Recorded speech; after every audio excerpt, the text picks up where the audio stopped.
the agenda. Are there any amendments to the agenda? Zach? I move the table of spring referendum presentation next Tuesday. Okay. Amy? I looked first at the job presentation, Okay. and I'm also strike the first. Okay.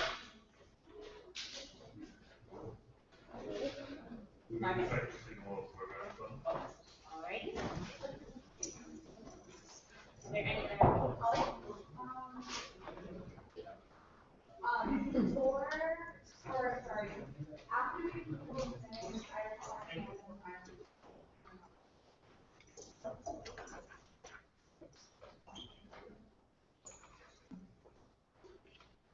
Any other amendments to the agenda?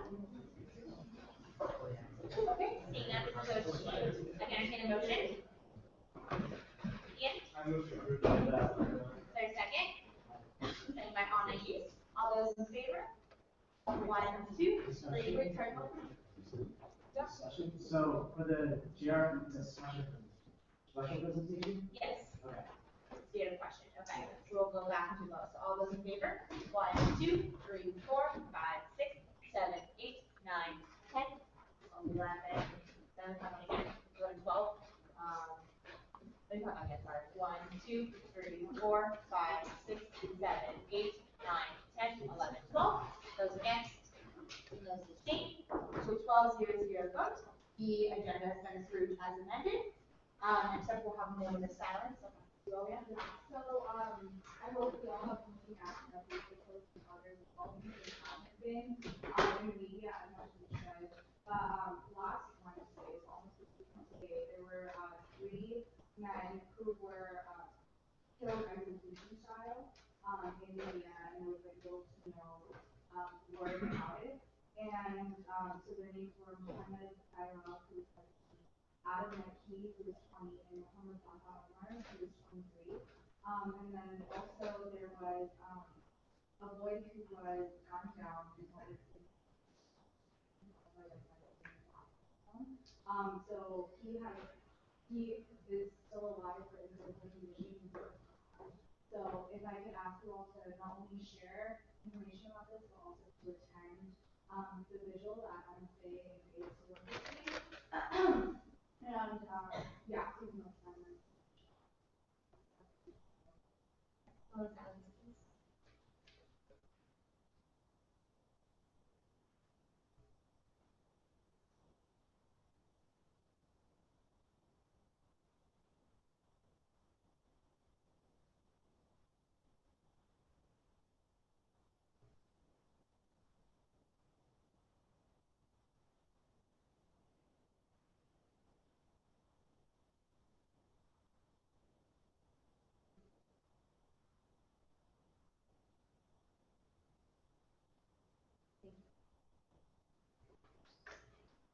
Next up, we'll move into public comment. So for our public commenters in the room, the first round of public comment will be audio only. So on USAC Live, the visual will be turned off, so it's just your voice. You'll have 2 minutes for public comment. So go ahead and start. I'll ask you to be quiet after 2 minutes. Over here. Just raise your hand if you can pass it.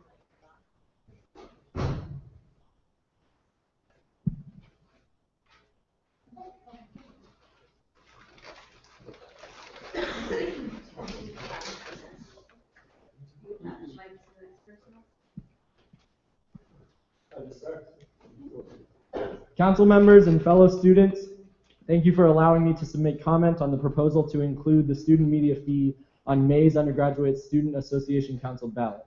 My name is Zach Seidel, and I'm the proud general manager of UCLA's second largest student media organization, UCLA Radio. UCLA Radio has existed on this campus for more than 50 years and today boasts more than 150 undergraduate members that provide 24/7 programming on UCLAradio.com. UCLA Radio will be a direct benefactor of the fee before you and I here tonight. I am here before you here tonight to urge to vote to allow our station to continue to flourish by allowing the student fee to be included on the ballot. No one in student media or UCLA is happy that it has come to this. Though we are down, we are certainly not out because of actions by students working for our medias before us and individuals like student media director, Mr. Ardley Ward, whom I would like to publicly thank on whatever record this council keeps for the leadership he has displayed over the past decades and the dedication with which he not only serves student media, but the many students that have attended this university. Saying our backs are up against the wall would be optimistically and frankly ignorant. Our backs were up against the wall a decade ago when student media's professional staff shrank from 12 to 3. Our backs were up against the wall when we passed pledge in 2009. Now, as we speak, Mr. Ward is executing plans to retire in order to shore up every last cost that the office has without punishing students. We are past having the comfort of a wall to prop our backs on. But as I said before, we are down but not out. Student media has always been of and for one group, and that's the students of UCLA. And that is what brings us all here tonight to ask, as students, our representatives, for their assistance in helping us not only back to our feet, but back in the fight. The work done on this fee has originated with a student-centric mindset, making sure the allocation of funds would be fair for all medias under the student media umbrella. This council tonight can vote to allow us to launch a campaign with it. Can I finish the sentence? No, sorry. Damn. Sorry. Thank you. All right, we'll keep going for audio-only public comments in 2 minutes. Sure. So I'll start. Hey everyone. My name's Sam. I'm the editor-in-chief of Daily Bruin.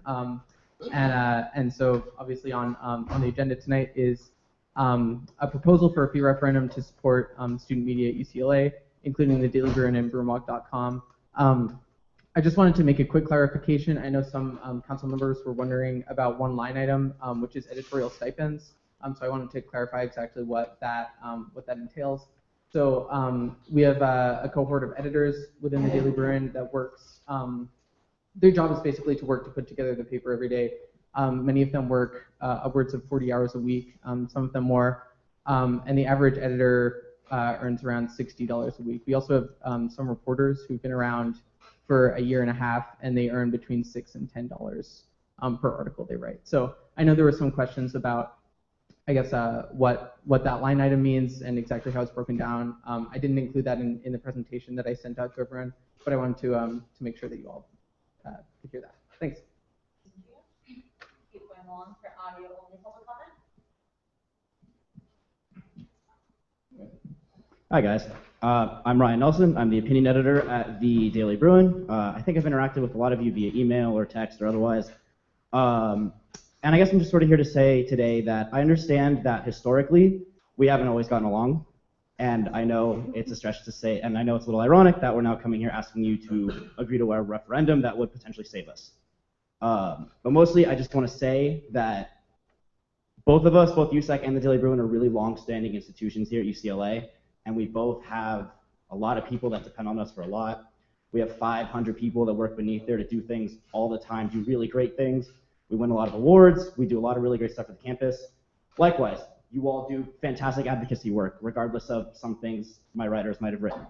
I recognize that. But we're all here because we care about the campus. And we're all here because we care about this community. So what I'm asking is, when you're sitting there and you're thinking about how you want to vote, I'm really hoping that you remove whatever thoughts you may have about me or my writers or Sam or anyone out of it, and just recognize that these are two really, really important institutions that can work together to do something really great. So, thank you all. Keep going along for audio-only public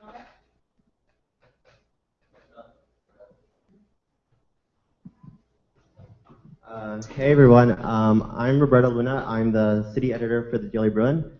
So as many of you know, Daily Bruin covers UCLA, but I'm also in charge of covering Westwood. And so the Daily Bruin has a big influence in Westwood. A lot of people read it. A lot of community members, we talk to a lot of sources daily. We make sure that we know what's going on, and we're the primary news source for Westwood. I also cover crime, just letting everyone know that what's going on. I remember last quarter during the hostage situation in Westwood and all the streets were closed, we beat Bruin Alert to let students know about it. We usually are the first, the first ones to let students know what's going on campus. So I urge you to support the referendum to go on ballot. Thanks. Keep going along for audio only. Hi, I'm John Park. I'm the managing editor for the Daily Bruin. Some of you might have seen me, some of you might not have. It's also weird to be here asking you guys help rather than asking questions. So I understand that's weird, but also I want to emphasize the importance of this fee and of this fee on the ballot for us and for our student community. You might have heard and thought various things about us. You might not have liked our coverage for various reasons, but ultimately we are here to learn, and we are here to improve on these mistakes, and we are here to really create and inform the community of a lot of things that they should know about and they want to know about. It's not the media that just quotes and reports. It's an institution that has published a lot of great articles, including the one on our undocumented student experience that few people here have actually had an honor to work on last year. It's an institution that produces multiple Pulitzer Prize winners, including one that was produced last year by one of our alums, as well as hundreds of alums who have gone on to informing the editor community and the nation in New York, Washington, et cetera, et cetera. It's an institution that just this year was named the best in California college media for the 3 straight years, which is great, as well as best in the nation for about 2 years and 3 years. 2 years. It's an institution that teaches and provides hundreds of people with experience that they will never forget and skills that they will never lose. Whether that be programming or writing or editing or video producing, et cetera, et cetera. And I'm just here to urge for your support, and I'm just really here to emphasize how important Daily Bruin is to our life and also to the community as well. So.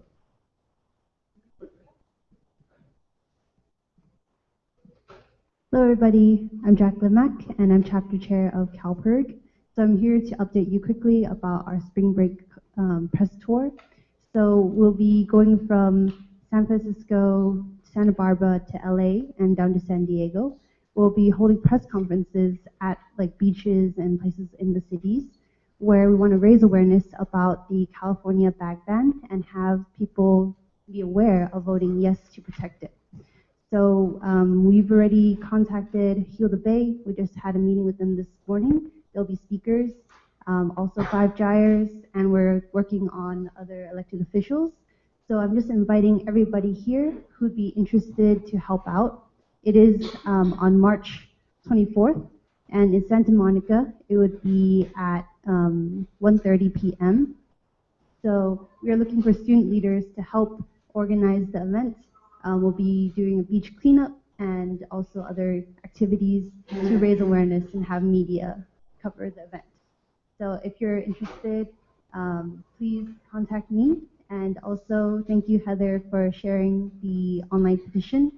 It'd be great if everybody could also share on their pages. Thank you. Thank you. Okay, so we'll keep going along for audio only. So everyone who just walked in, we are doing public comment audio only. So use that live visual to turn off. Who will just be heard for 2 minutes? Pass it around. For audio only, I'll do one more fast round for audio only public comment. Please just raise your hand if you want the microphone for audio only.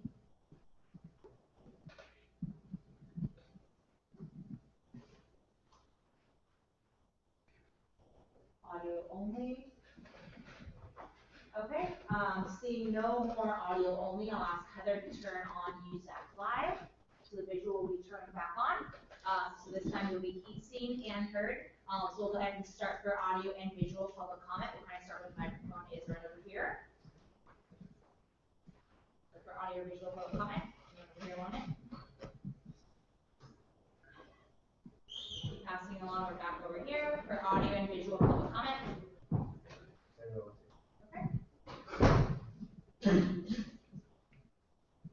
Audio and visual public comment. Hi, my name is Catherine Liberty Feliciano. I'm an assistant opinion editor at the Bruin. You might be able to tell I'm a little thing. They waited for video to be turned on. I just wanted to say that we're not just an institution at student media, well, at the Daily Bruin specifically to report and cover the community, but also to raise community voices. And I think that's something really important to recognize that the fee referendum we want to run is for Daily Bruin and Bruin Walk as well. We want to make sure that students' thoughts about the campus are represented. That's something we do a lot at the opinion section, is receive submissions and work to make sure they're publishable, to not only raise student voices, but council's voices as well. I know we've published several submissions from council members, either defending themselves or promoting their campaigns to share why they're important. And that's not just something we do with our news coverage, but with you directly. And I think that our ability to work with the campus community to make sure voices that are sometimes go unheard do appear in print, at least for historical recognition as an archive, is very important and something we should be working to preserve as much as possible. Thank you. Going along with our audio and visual public comment.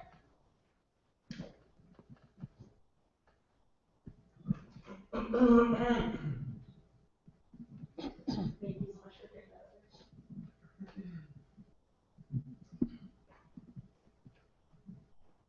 If anyone in the back row wants to grab it as well.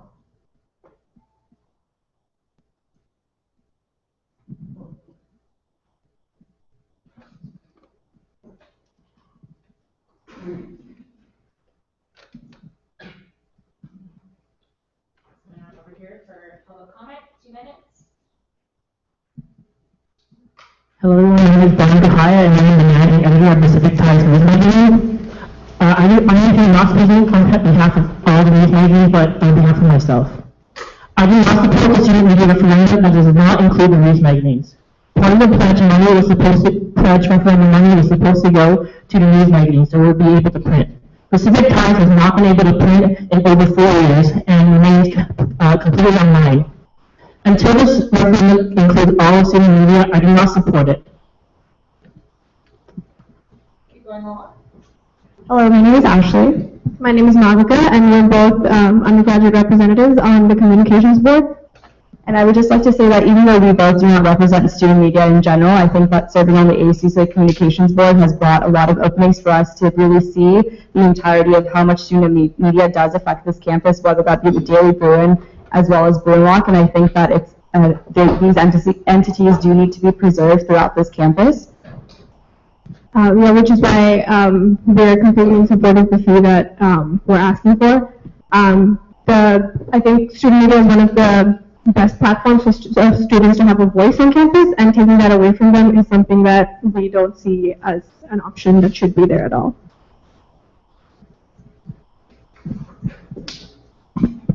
Hi guys, my name is Justin. Is this on? Okay. My name is Justin. I'm the chairman of the communications board, and I'm a graduate student, which means I'm older than all of you.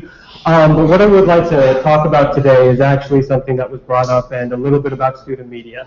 Student media does not just encompass the Daily Bruin. When we're talking about the student media fee, it's to benefit the entire student media office. That includes news magazines, that includes the Daily Bruin, that includes Bruin Rock, and that includes all the students, the hundreds of students that are supported in student media. One of the things that I would like this board to consider is the fact that irrespective of our political leanings, of our personal proclivities, of where we come from, who we are, it can be decided that while student media is not a perfect institution, it remains one of the last clarion voices, one of the last bastions of student voices on the campus. And one of the issues that I would like to bring up today is that this referendum is not just about the individual organizations, but it's about a collection of student voices that is necessary and has been recognized in terms of awards and excellence in this entire nation, really.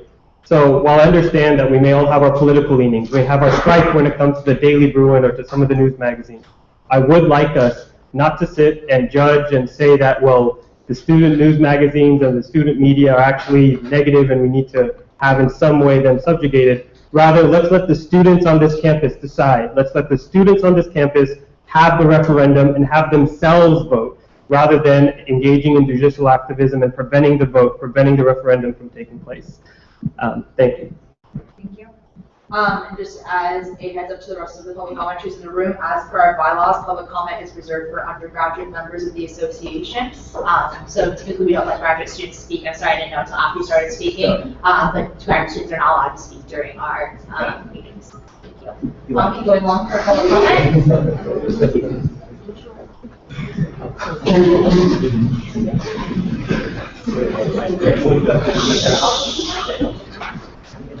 Okay. We're gonna go for a last round of public comments. This will be your last opportunity, so please raise your hand if you'd like to make public comment. So we'll start over here. Going this way. Going around this way. Please raise your hand if you'd like to make public comment. Okay. Hi, my name is Alejandra. I'm an assistant editor from the Daily Bruin. I just want to say that I think obviously the Daily Bruin is important. I think that student media and the Daily Bruin serve to hold administrators accountable at this university, and it has created a lot of change and a lot of movements through the dialogue that come from our reporting. And in addition, I know that we haven't really forgotten the news magazines. Even though it's not officially included, I know that there's something in place that would consider them. I don't know the specifics of that, but we're not taking the entire thing for ourselves. We are considering the news magazines. Yep. Keep going this way.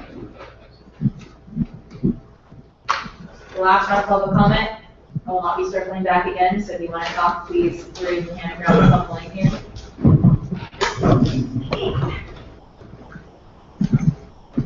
Right, so back over here, any public comment? Okay.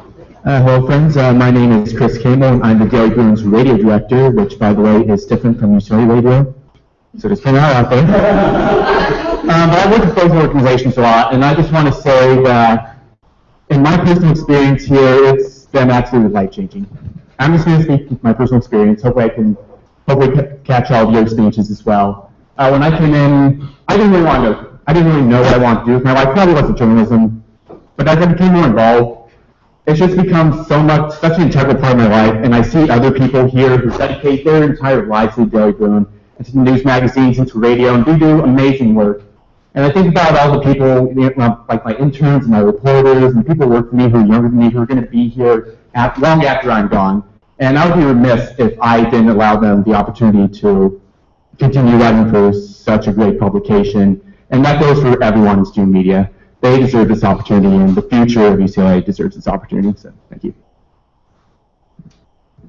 So people around this side, public comment. I'll try and step forward. My name is Tanner Walters. I'm an assistant sports editor, at the Bruin. And I think my main thing is that at an institution like UCLA, the Bruin is really our closest thing, and student media as a whole is our closest thing to a journalism department. And so as Chris was saying, it opens up that opportunity for students who might want to pursue journalism, whether it is at the Bruin, which is more traditional, or through the news magazines, which gives the platform for other voices. When we got the pledge money, it was supposed to also help for the news mags, but you saw the recession, you saw the print revenues all drop, and that's our main problem, is that print ads are dropping. But with this new referendum, that pledge money that was supposed to go to the news mags would then be better suited to go to the news mags and open up money that could be used to fight against the declining print revenues. So while it says the Bruin and Bruin Walk, it's going to student media, which will also help the news mags. Keep going around this side for public comment.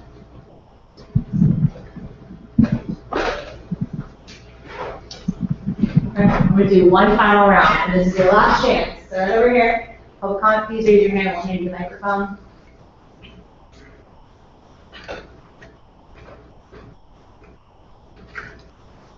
Over here.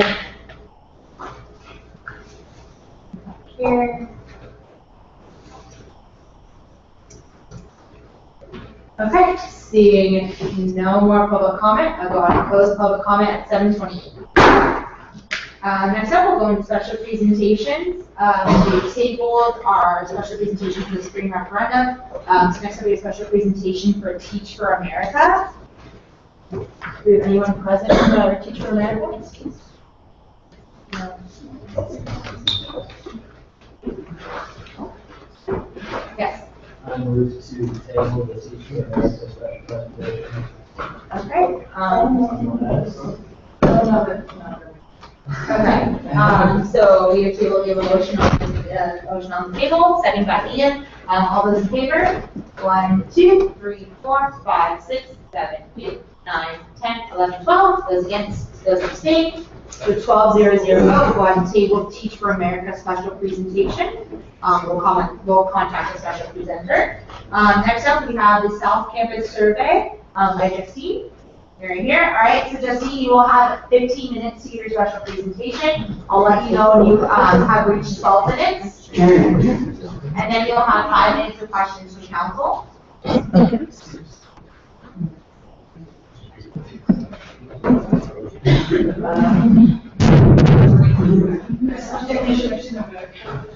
So I brought some papers. Unfortunately, they fell when I walked into the room. I apologize for that. Also, my printer died. But they do contain graphs, charts, and other very important information I want you to have. Just make sure you have both pages.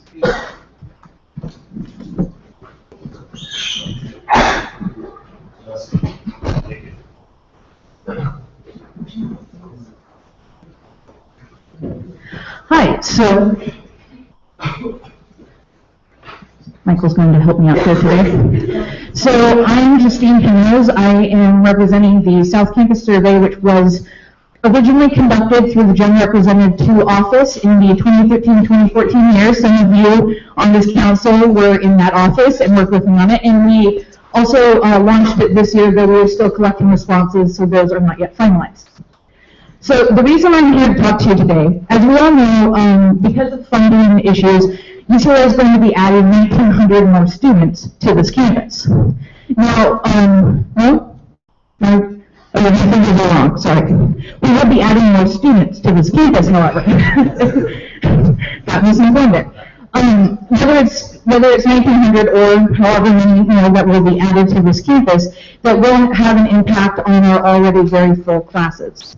So, as you can see here, we have a print-up from the results. 163 people took the survey, and when asked on a scale of 1 to 10 how difficult is it for you to enroll classes, with 1 being easiest and 10 being the most difficult, the vast majority found that their classes were extremely difficult to obtain. Now, for those of you who are North Campus majors, you may not have encountered this before, because I'm a history major myself. I can get my classes pretty easily. The only time I've ever had an issue getting a class was for an honors program, but that's a whole separate issue. Now, this is not the case for our brothers and sisters down on South Campus. Many of them have extreme difficulty getting their classes, even the basic classes they need in order to advance on to upper division classes. Meaning they get delayed, they have to spend longer times here, they have to spend more money here, or have to take summer, losing out on valuable research and internship opportunities that they need for graduate or medical school. Now, here I have some quotes from actual students who took the survey when asked what would you consider the greatest challenges you face as a South Campus student. One answer, getting the classes we need in order to finish lower division classes so that we can start enrolling into upper division science courses by the end of our second year. It seems like it's nearly impossible for students to take 3 science math courses since they're never available by second pass.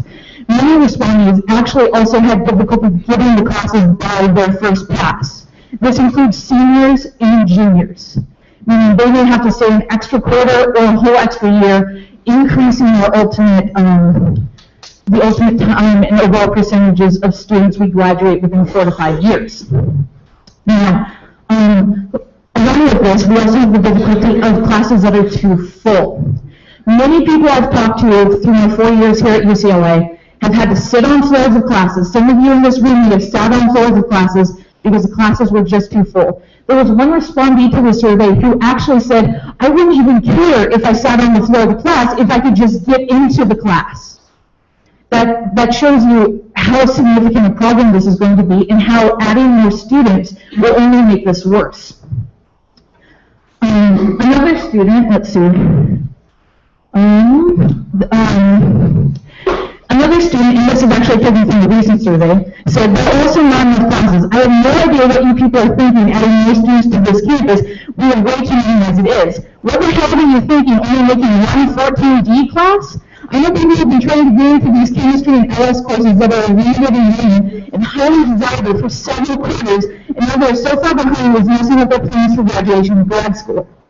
Most students that are South Campus majors who make plans for graduation on time end up making that plan again and again and again until they're on their 5th plan and they still aren't getting the classes they need. Now I'll bring up the other chart because it also has relevant facts. Sorry, thank you, Michael. You're doing great, Michael, thank you. Now this shows some of the percentages that are on your chart.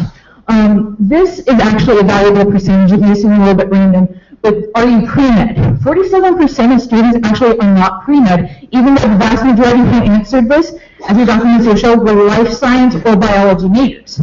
Now, we don't have a lot of resources for pre-med. There's no direct pre-med counselor. You have to rely on the academic counselors or just your own research. But those who aren't pre-med, but also in the sciences, feel like their professors think that they're pre-med, even though they're not. Lynn said, it's hard to find career options other than medicine or research. You aren't really alerted about any of the business events, and there are hardly any geared towards the tech industry.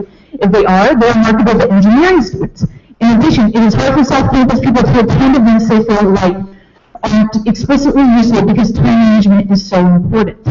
Now, the vast majority of events for South Campus students actually are those, I can't remember the name, I don't get them, I'm a history major, but the ones you pay for to go to, those are the vast majority. We don't have anything like entertainment networking night that SAA puts on for film, television, and other majors who are interested. There's nothing like that, really, for South Campus students on that level. Now, another figure, and this is actually a pretty shocking figure, I feel. Do you feel there are adequate resources available to help you choose career paths? 63.3% said no. These are students who have spent a variety from 1, 4, or even more years at UCLA, and a lot of them feel like they have no idea what they're doing with their careers, or where to go, or how to get there, or how to even find out how to get there. One said, I don't think UCLA helped me much in deciding a career path because I didn't know any better. We also talked about how it's really difficult for transfers, and this is true for North Campus transfers as well, but especially for South Campus transfers, because they're kind of thrown into the game with only 2 or so years left. They don't know about a lot of opportunities such as research, etc., that is available to them, because the resources just aren't widely publicized, especially for South Campus students. And now another also very important fact, are you currently taking impacted courses? 84% said yes, and 8.3% said I intend to, meaning only 7.7% are not taking impacted courses. Now, what does this mean? Impacted courses are those that LS series, that physics series, and that Chem 14 series that are virtually impossible to get into, especially if you're a political science pre-med major because you want to go to med school but you don't want to major in biology. We had one of those that actually answered, that was on the survey. They can't get into those classes because they have no shot at their second pass, which is when it's open for them. Now, you're probably wondering, well, this is 2-year-old data, why are you here now? And I did present this 2 years ago, but I'm really here because I'm leaving UCLA in a little over 2 weeks. 2 weeks and I'm gone. So why should I care? I care because I don't want to leave UCLA to new students and those who are already here who can't get the classes they need, who aren't fortunate enough to be able to graduate a quarter early like I am, who even though they've taken tons of APs, IBs, community college courses, etc., are still struggling to get into that basic life science class they need in order to take that upper grade in their 5-cell major. That's why I'm here. And I know we don't really have a lot of choice with the addition of new students, but those of you who are sitting at this table are some of the most powerful people on campus. You have some of the most sway over those who have the control of the budget and who can work with professors, etc., in order to increase that funding and increase those classes so we don't have the poor person just wishing they could sit on the floor in the lecture hall they can't get into because they can't get it on their first pass. That's my presentation. I can answer any more questions, and if you would like the full report, I do not print out the full report because Google Analytics is kind of weird. I can also give you access to that full report. It is like 40 pages in total, and some people start cursing. Sorry, I tried to get rid of that. But. Okay, go ahead and open the floor for any comments or any questions. Do you have any questions from the council? It just seems like you mentioned working with professors in order to, I guess, increase enrollment in classes that maybe you were trying to say by professors, or like what specific ways do we work with professors to solve this problem with, overload costs and things like that? Well, there are 2 major issues that come up a lot in the survey is that there aren't enough of the classes offered. So it would be asking professors to teach more classes or maybe take fewer research sabbaticals in order to offer those classes more often a quarter. Some classes that are required courses are not offered every consecutive quarter, leaving students high and dry when they actually need to take that course. Another is actually working on improving professor training for teaching. A lot of these professors are hired because they're brilliant minds, they have some wonderful research, and that's great, but then they go to the lecture hall and they're not good at teaching. That's, I don't mean to insult professors, that's just a fact that's come up again and again and again in the research I've been doing of this over years, of people I talk to who are just like, oh, he's so brilliant, I love talking to him, but he can't get the ideas across. And I've encountered that in my own experience with professors too. So it would be trying to increase availability as well as improve methods so that these people are learning these classes and may not have to repeat if they end up failing or getting below a C.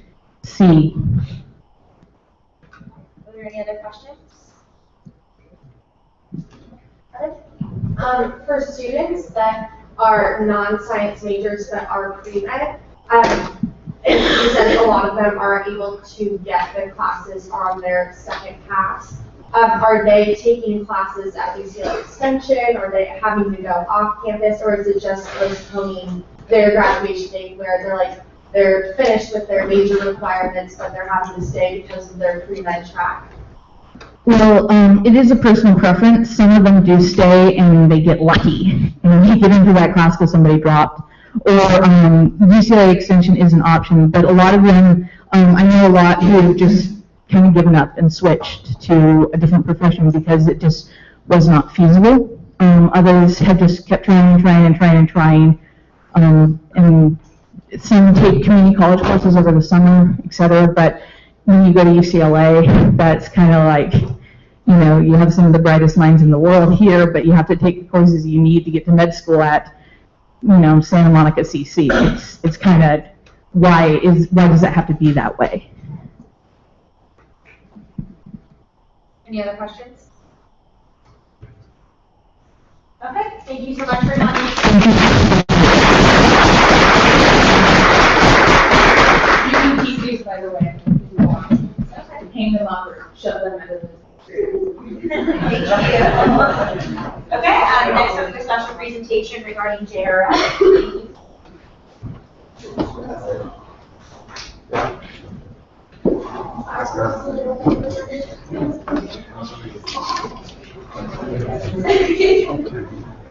Y'all all here for jazz radio? Cool. That makes sense. Cool.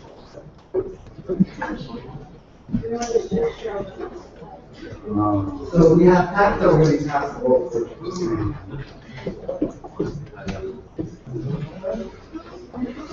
Okay.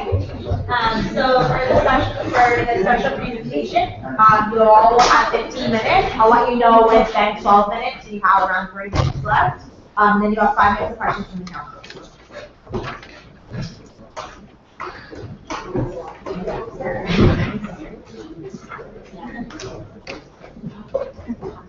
Good evening, everyone. My name is Shannon Juarez, and I'm the executive producer of Jazz Reggae. Tonight, my staff and I have prepared a presentation to hopefully ease your thoughts on where the festival is headed this year. Over the last couple months that we've been working together, we've been very critical of ourselves and all the factors that have contributed to the financial uncertainty of this festival. So tonight, we really want to present to you everything that we've been working on, where we're standing with the festival today, and just show you all the good changes, and hopefully, just again, ease your mind and get your support for this year. So I just want to briefly go over the changes that we're making this year. Our entire theme this year is going back to the roots. So in order to do that, we changed our venue. Last year was very experimental. We got our feedback from our festival goers, and people wanted the grass back, so we decided to go with North Athletic Field as our venue. Last year, we also experimented with the date. A lot of students tend to go out of town on Memorial Day weekend, but last year, moving the festival months sooner conflicted with other festivals, such as Coachella and Stagecoach. In order to go back to the roots, we're also going back to the genre that we started with, which is jazz and reggae. Target audience is still students. We're actually looking to increase student attendance, but we still want to leave this event to be open to the LA community. Our marketing efforts, Malia will touch on a little bit more, but it contributes to our target audience. And the one thing I did want to point out about the ticket sale income is that this year, in order to reduce any chance of deficit, because we know we can't afford to do that anymore, we will not be counting on ticket sales to pay off any of our debts. So I'm going to pass this on to Ben, who is our Director of Artist Relations and our talent buyer. Hi guys, I actually said I'm the Director of Artist Relations and talent buyer for Jazz Reggae. So this year we're going to be focused on submission-based and local acts as the primary source of our talent. We're also going to be heading back to the roots, which means we're going to try to head for one headliner that's going to be world music / jazz, and then we're also going to go for one reggae headliner. That's to be something that we view as very, very important to sustain the culture of our festival. So if you looked at the top of page 2, we have a little bit of a breakdown of how talent buying's been done in the past. So you take 2014, we had $150K allotted talent budget. That featured 11 professional acts, which means those were paid acts. In 2015, we brought that back down. We had 10 professional acts with different genres than we've been used to, and we were trying to do a transition. And then we had 5 local acts, which were featured in the second stage selection. DJ Club, if you ever heard of them, it was a hit at the festival. Then we also had 5 student bands. Actually, in 2014, we also had a student band headlining, but we've never had 5 student bands at the actual festival, which first increased student attendance and also was very well liked among all the attendees. This year, we're actually cutting that back. We're going to go to that submission and local talent based model. So we're going to try to take around, I think I have on there 6 submissions from local talent and 2 paid acts. One of those is going to be jazz, world arts, or world music headliner. That other one is going to be a reggae headliner. And we're bringing that budget down to 1/5 of what it was last year. And I'm not good with math, but I think it's almost 1/6 or 1/8 of what it was in 2014. And so that's a strong attempt to keep this festival as low cost as possible. And at $20K, we can still do a bit with that. I've been talent buying for a little while, so I got some connections, and we'll make it work. And then introducing the operations director, my man Andy over here. Hey everyone, so I'm Andy Lee, I'm the Director of Operations, and I act as the liaison between the 3 aspects: art, sustainability, and vendors, and I'm working to really keep these 3 aspects alive because not only are they self-sustaining and are really at no cost to us, they are really what make the difference between why we call it Jazz Reggae Festival and not Jazz Reggae Concert. So with food and craft vendors, here with limited space, that allows us to really push the less competition thing, which means more profit for them. And also our vendor staff has been entertaining the idea of food trucks, which will cut costs even further. On the art side, we are completely switching our focus to connecting underground live artists from the greater LA community to the bubbling community here at UCLA. And they really take it as an honor to be allowed to perform at this festival, and so, of course, it's at no cost to us. Sustainability, of course, is continuing to raise awareness through completely funded projects like Rock the Bike that will occur during the event, and also we will have some events preceding the actual festival. And to see further about actual production here is Hi, so I'm in charge of all technical aspects of the festival, so sound and stage. This year my goal is to run this production in the most financially savvy way possible. We will be saving money this year by switching to a daytime festival that runs from 12 to 6. In the past, we've worked with 3 UCLA approved vendors who were estimated at $56,000. However, this year I've reached out to an alternative company who was quoted at $42,000. Ultimately, my goal this year is to get the best prices while staying within university guidelines. In terms of my timeline, I will be meeting with Larry from UCLA Rec tomorrow to further these decisions along and hopefully finalize production by the end of this quarter. And here's my role with marketing.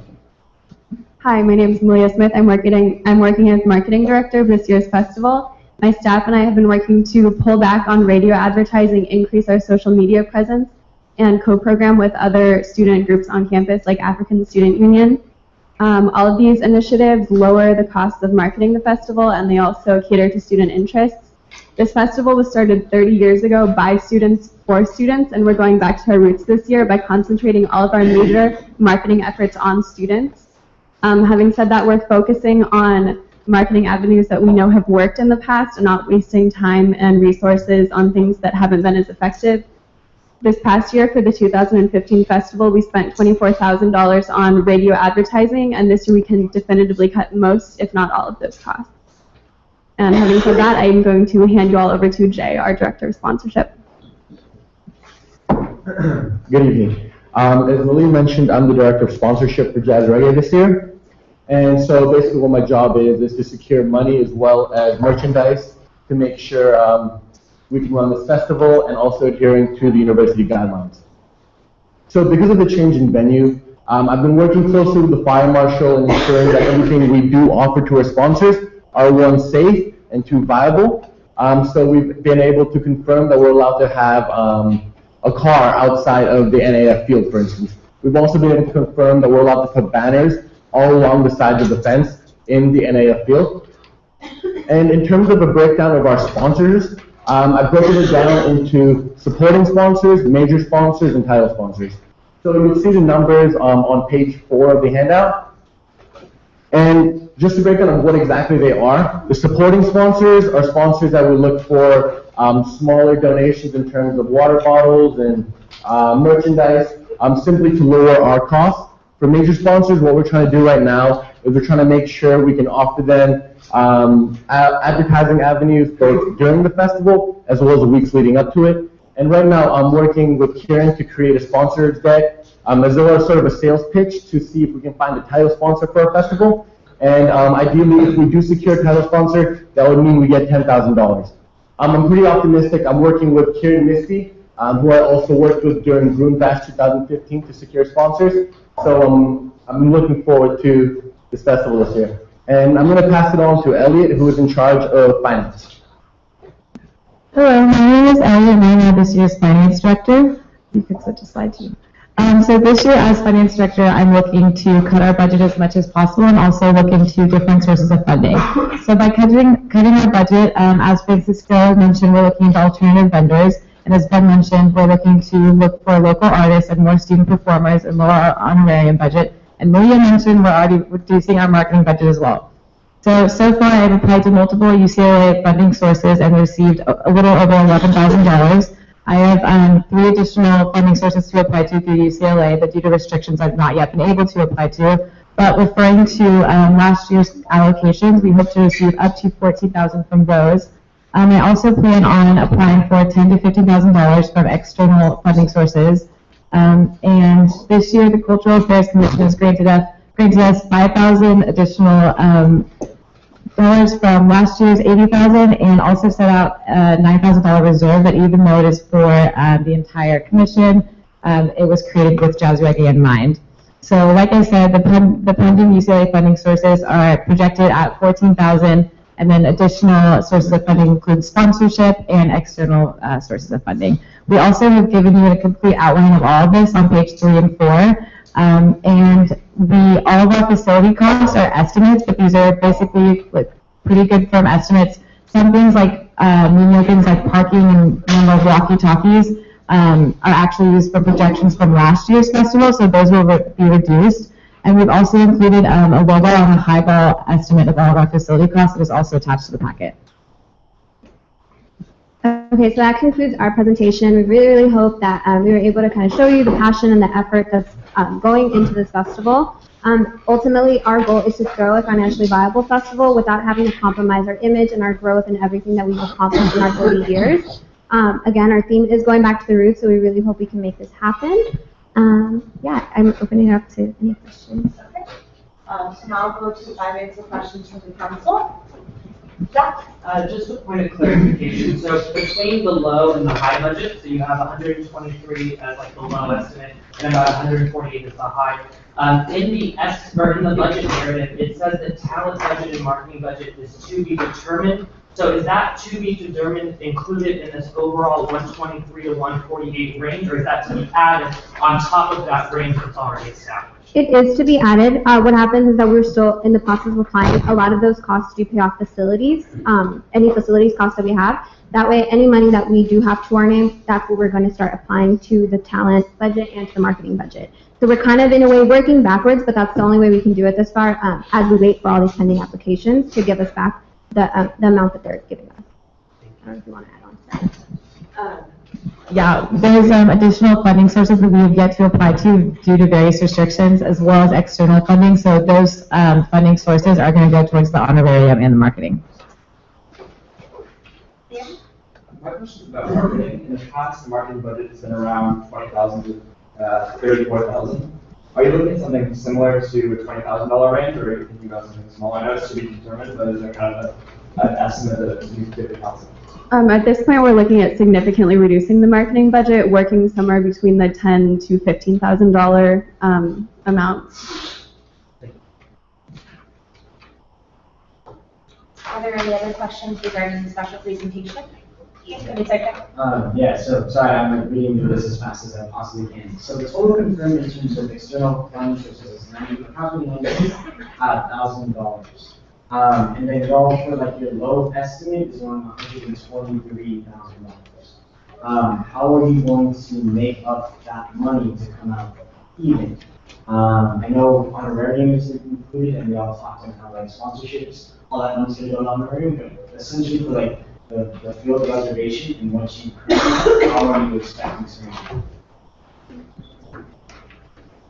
Well, like I said, we still have some funding sources yet to apply to, and although we are not using our speculative income from merchandise and ticket sales, that could apply to some things eventually, or to act as a foundation for next year's event, whatever that may be. In addition to that, something that Jay did not mention is that he is meeting with Karen, who does sponsorship, and we are discussing the possibility of having a third party come and help us, because there is a company who's a heavy influence in the music industry who has a lot of connections that really want to help us. However, the way that the guidelines are set up, we're not allowed to directly take that money, and so we're trying to figure out a feasible way of doing that, because the money is there. We have a lot of institutional limitations that are holding us from that money. So I can follow with you. I see that says like the capacity for North Athletic Fields 2,000, including staff, artists, and vendors. So how many do you project, not including outside members of the UCLA community, staff, artists, and vendors that you're doing to be UCLA undergraduate students who see they're going to this? We put that the projected attendance of students would be 40%, just because last year it did increase dramatically from a little bit under 10 to 30. And the way we kind of gauged that was with the second stage, which was very, very popular and a huge success. And considering that this year most of our lineup is consisting of student acts, we believe that is going to attract more students to the festival. It's a lot cheaper, and it's also a celebration of the 30th year, which we're going to promote highly. So we do believe that it's the minimum we're trying to reach. Our goal is 40%, because we do feel like it's been a huge step up over the last 2 years. So 40 is the minimum, but we're obviously looking and hoping for higher. Yeah. I have Marvin and then Heather. Just going off that is, I guess I just wanted to ask about the philosophy. Is the philosophy to get 40% of students to work towards the school, or trying to get as many students as possible? We didn't want to say a higher number because realistically we don't want to put something out there and not be able to complete that. 40 is our goal, and we do believe we're very, very confident that it's feasible. I had a question about the vendors. So what is the purpose of having food vendors there if they're going to be costing more money than they would for food trucks to be there, for instance? Because my understanding of having food vendors is that it's not just the vendors themselves. You have to pay for like the setup of the fire marshal regulations, having like a wash stand, having proper disposal of everything, having like tarps down. So what is like the justifications for having food vendors over a much less expensive food trucks? Okay, so it's kind of like a long answer, but part of having the vendors there, it costs us $350 per booth to have them there, but we've always charged significantly higher because that is where we would see income. This year we've reduced it to 13 vendors, but that's including 8 food, 5 craft. If we went with so that's number one, that's why we want to have vendors, because it does give us money, even though it is like we are spending to have them there, we make up money from that. Secondly, vendors have been a part of this festival, and like I said, we are going back to the roots, and being the 30th year, we don't feel it's the appropriate year to get rid of such an important facet of the festival, because it's been so rich for so many years. Going back to the food truck question, we are considering food trucks because they are so self-sustained, and we know that at that point we're not having to worry about who's paying what and what we're getting in return. However, the approved list of UCLA vendors do not fit our festival. Our festival is a cultural festival at the end of the day, and that's something we do not want to compromise. So we are working with UCLA Rec to see how we can bring in certain vendors that we would like and go through the process of getting them approved so that other people could also use them for any of the events that they want, because they would be on that approved list. We're also charging for vendors, higher charge for vendors this year. We've increased that. So they're going to be food vendors vendors as well as craft vendors you mentioned. What are the craft vendors? So craft has always ranged from jewelry, from clothes, like just apparel. These are all off campus, yes. And there's people that, I mean, they've already reached out. They've been working with us for 20 plus years, which is why we're fighting so hard to actually keep them at the festival, because they have made up this festival. But what we're doing this year, since we're only having 5, we're obviously going to be a little bit more selective into who we bring, so we know that they're getting money and that we're not having repeat vendors. So we are looking at getting vendors that, having a station that does henna, who has been here for years. There's a body butter lady who's very interested, people who do jewelry, and again, apparel. So the 5 vendors will all be different from one another. That's time for one more question. I have Ian's hand up. Sure. So my question is, at the low end of the budget, which is about 124,000, if you add honorarium costs and marketing costs, it comes out to be about 159,000. And the amount of funding is confirmed plus the 14,000 tentative brings to about 110,000. So that's a shortfall of 49,000. Do you believe that 49,000 can be covered by sponsorships outside grants? Yes, that is our goal, that is our hope. We are limited a lot by being a UCLA festival, so we're reaching out to every single source we possibly can at UCLA, as well as all the external grants we can reach out to. But no matter what, we are limited. Sponsorship, we've been working really hard. So yes, that is our goal, and that is our projection. And the honorarium is basically, that's a low estimate, already cutting it in a dramatic cut to decrease it. However, being that the event is only going to be around a 2,000 capacity, that being said, with having students involved, and we can even cut that honorarium to even lower depending on the money situation at hand. And I do believe we can bring at least 2,000 people out for this festival, especially with the reach we have on social media, historically rooted, all of those causes combined. Okay, council, so that was all the time we had for questions. Ian, do you have I move to extend the time for questions by 3 minutes. 3 minutes? Okay, so second. Second by Zach. All those in favor? 1, 2, 3, 4. Oh, sorry, second. Okay. Sorry, second. Or discussion regarding 3 minutes? So if you extend it by 3, after the 3, could we extend it by 2 if there are more questions? If we want to extend it, I would, as chair, ask for one extension. We've done that in the past, but we want to extend it by 5 minutes. Can you never withdraw a motion? Yes. Can we finish answering the last question? Yeah. Okay. Well, we're out of time for 5 minutes, that's why I want to extend Okay, it. sure. And have the opportunity to finish answering the question. So I'll withdraw my motion. Okay. See what's in questions about that. Okay, is there a second? Second by Heather. All those in favor? 1, 2, 3, 4, 5, 6, 7, 8, 9, 10, 11, 12. Those against and those abstain. We're going to start the clock over again and then we'll head on. Okay, so another unique thing that we're doing this year is that we really are connecting to our alumni network of past jazz reggae members and people who have run this festival themselves, who are, some of them are really, really successful in the music industry, and they've given us really good guidance as to what worked for them. We're ideally modeling this year after the 25th year, which was when Jesse Sachs was the executive producer, now works for South by Southwest. He actually reduced costs a lot, and so we're trying to work with him and find that model that, so that we can kind of just, in a sense, imitate that and have a successful festival. And the reason our marketing and talent budget is to be determined is because as we move through the funding process and as we get a better idea of what our budget looks like and our funding looks like, we're going to change those potentially based off of that.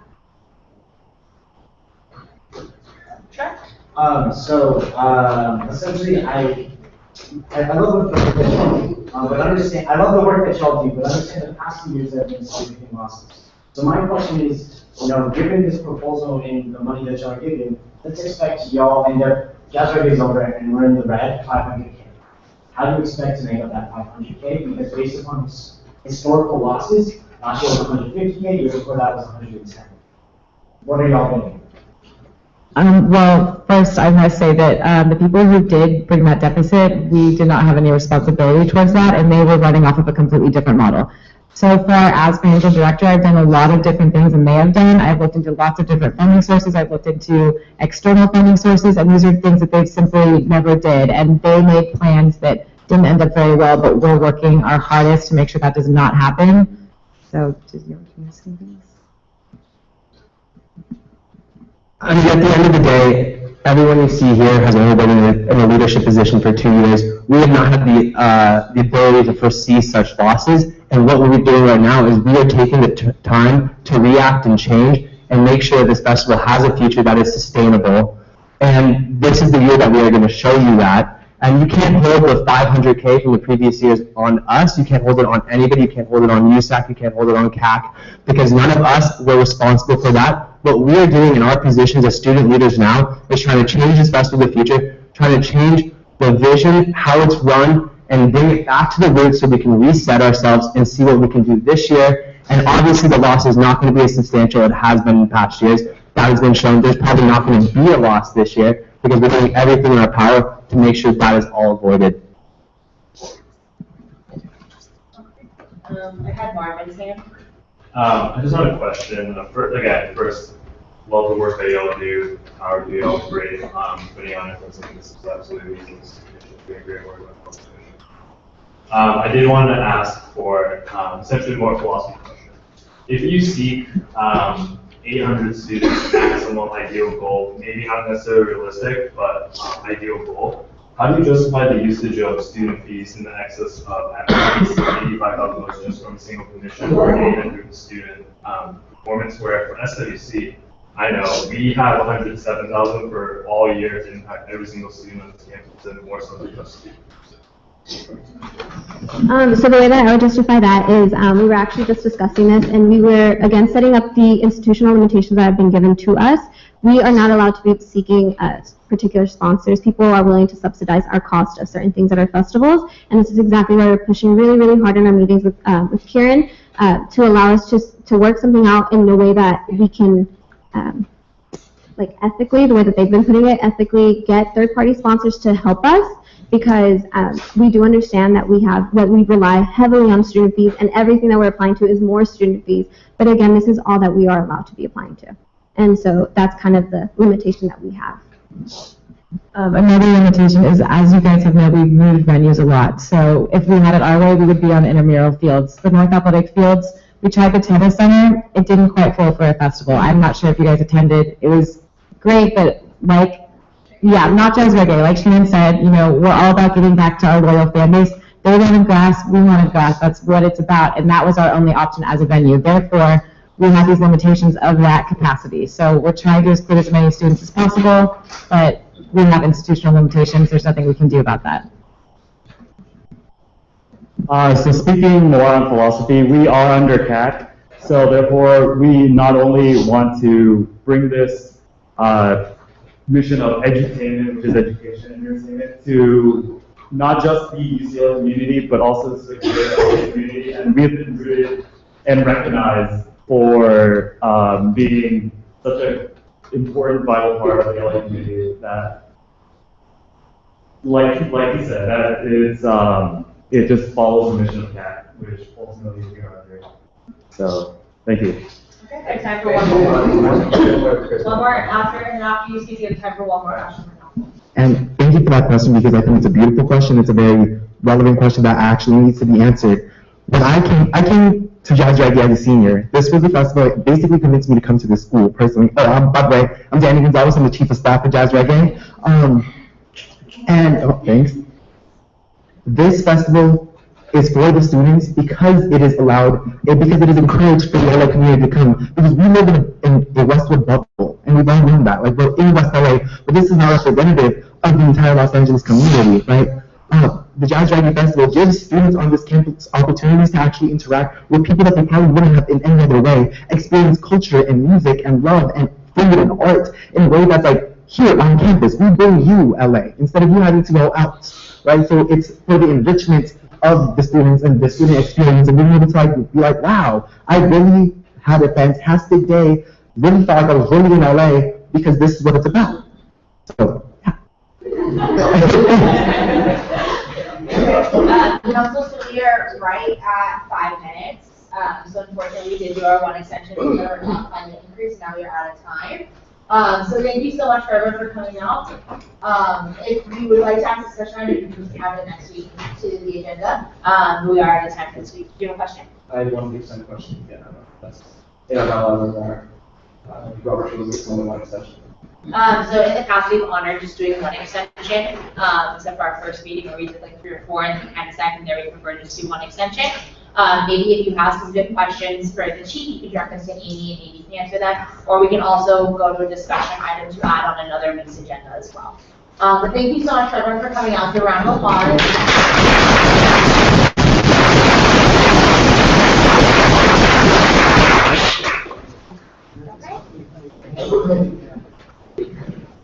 So next up on the agenda. All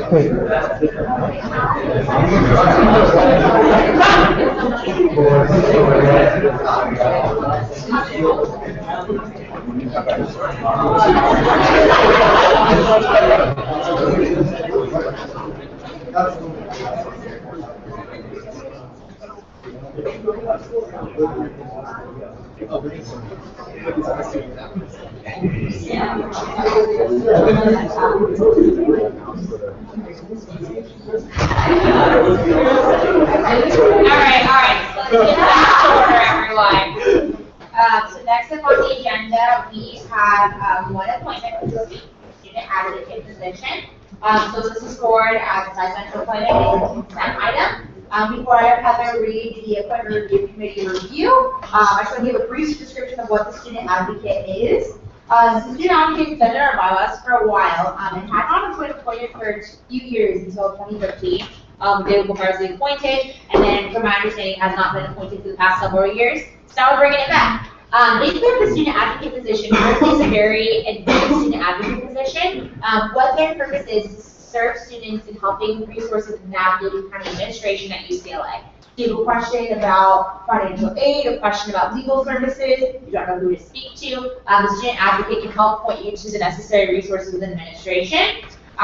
Berkeley has a website where they have their student advocate position that has a description about everything that person has done. It's great to see a student who's really dedicated to kind of help students from student level navigate administration in a way. So I'll pass it over to Heather. All right, so this appointment is a consent item, and this person, Nick, received a 300 vote of approval by the ARC. Okay. Question, what office? Also the office. Yes, it's a presidential appointment. And is there a reason that I wasn't? It just hadn't been. No one applied to it. No one applied If you look to it. at past, like application, presidential appointment applications, there's nothing for student applicants. Yeah. And it had been in our bylaws for a few years, and I believe Cynthia Flores' sister was the last year that appointed it, and then wasn't appointed for like 4 years, and then was appointed in 2013. So I think it's great that we're making every effort we can to appoint all the positions. Especially Nick Cave is very enthusiastic about it. It's great to see someone who's willing to take initiative, since it is definitely a program that's going to take a lot of initiative, since it is essentially newer in a kind of way. So that's why I forwarded it, and it seems that the ARC appreciated his resume and application as well. So this is a consent item, so is there any other questions, discussion, or objections regarding the appointment? Okay, seeing none, we can appoint Nick Motamedi as student advocate position. I apologize, Nick, for the misappronunciation pronunciation. So thank you so much. We'll give a round of applause. Okay. Next up, we have officer and member reports. So I am up first. Last Thursday, I had the opportunity to present as a panelist at the Global Leadership Connection Conference that's housed under the Academic Affairs Commission. So my second year being on the panel, it's a great, you have to, so I'll let you talk about it in your officer report. But thank you so much for having me, and thank you so much to Bridget for planning it and offering a great conference. I met last Thursday with Jack Halford. We talked a bit about the bad band, so I did post it from my page. I also sent you all an email. I haven't seen anyone post it yet. So please post it so you get as many signatures to kind of save the bad band in California. It has all the explanation of what the bad plan is, why it's so necessary, why it's currently being jeopardized. So it's great to spread the word. Additionally, they will be having their conference during spring break. I also have an email with information that is available to attend. I personally won't be here, but if anyone is able to come show support, we'll be on the beach. They're having a couple of conference locations in Northern California and then here in Los Angeles.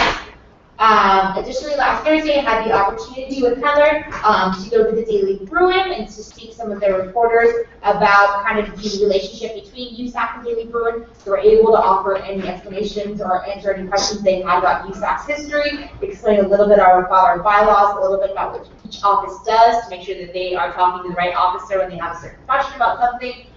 Certain protocols that we appreciate, so certain times of day is not the best time to call, how best to reach us, so either via email, via cell, so let's talk to them about all those kind of things. And I also met with Heather on Friday with Brittany from the Senior Giving Campaign. And we've talked about this before, but basically it's a campaign where seniors give back to the students as a gift. You can give back to the different categories. The website has been launched. Some of the categories include giving back to our libraries, giving back to departments, giving back to student groups. And so we talked about how to expand those efforts being made and making sure all seniors are being contacted. There's a thing you pay $20.16 for 2016. You do get a certain package, you get t-shirts and certain things with I Love, is that I Love UCLA? Our UCLA week. Thank you, UCLA. And so you get certain advantages with that. And so we can send out more information. They did do a contest for their design, but they are going to be voting on that in the future, so we'll also send it out to all of you so you can stay updated on that. I had a meeting with Maria Blandisi on Friday with my director, Jabril, regarding the Delphi and AQUIL campaign, to just kind of explain to her and to the Dean's office what the campaign is about, as well as taking any other suggestions she may have or things to put on our website.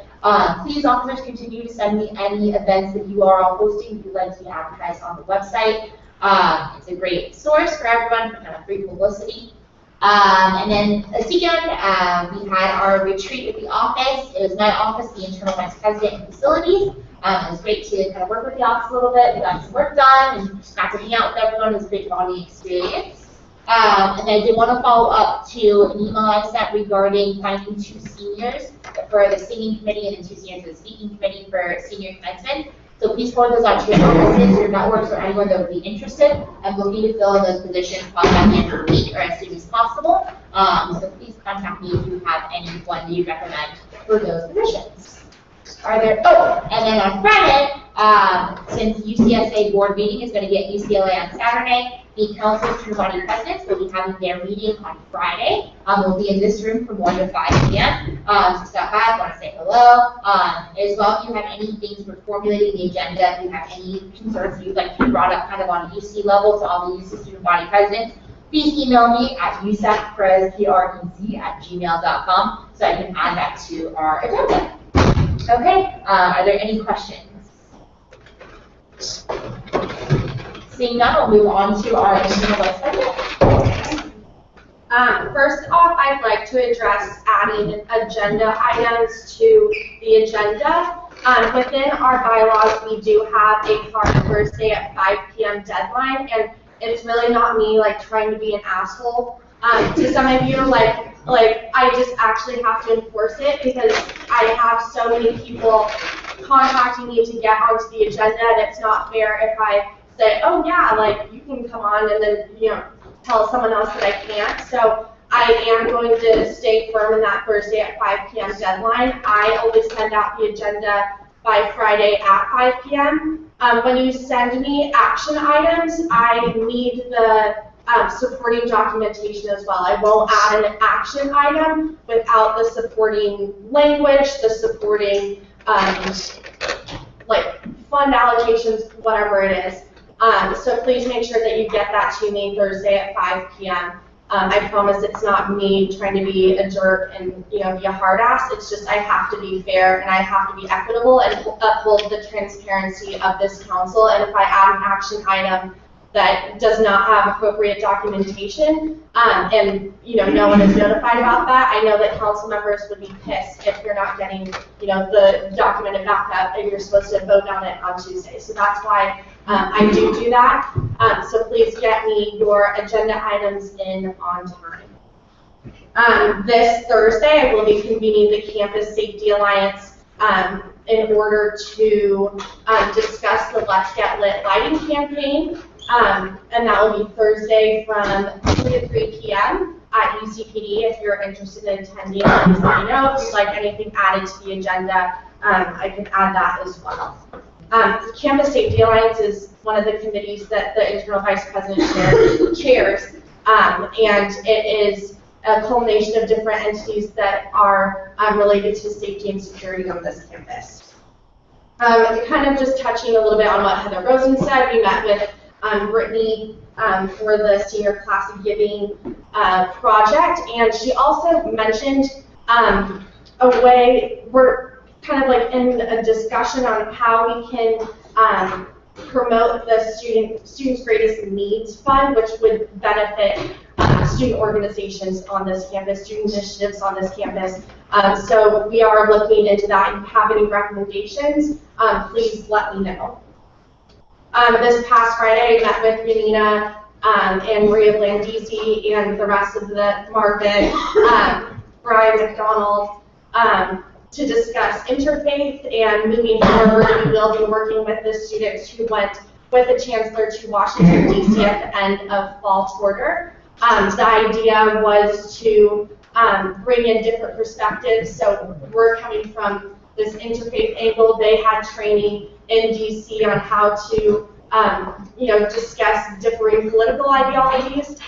So moving forward, that is what we are going to be doing. It'll be interesting, and I'll keep you updated on those initiatives. And that's it. Are there any questions for the Internal Vice President? I'd just like to reinforce some of the reasoning behind the need for agendas in advance. It's not just for the benefit of council. It's so that the agendas and the action items can be publicized so that members of the community, students who are interested in the topics you're going to address, know what you're talking about so that they can mobilize to be here. As looking around the room, we can see clearly there is student interest in the various topics that you address. When the agenda is amended day of, you in effect deny your fellow students who you are elected to represent the opportunity to be here to share their positions, whether it's in favor or in opposition to whatever you might be discussing.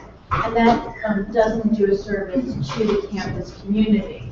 That's part of why, in order to amend your agenda, in order to add an action item, it takes a 2/3 vote of council, not a simple majority.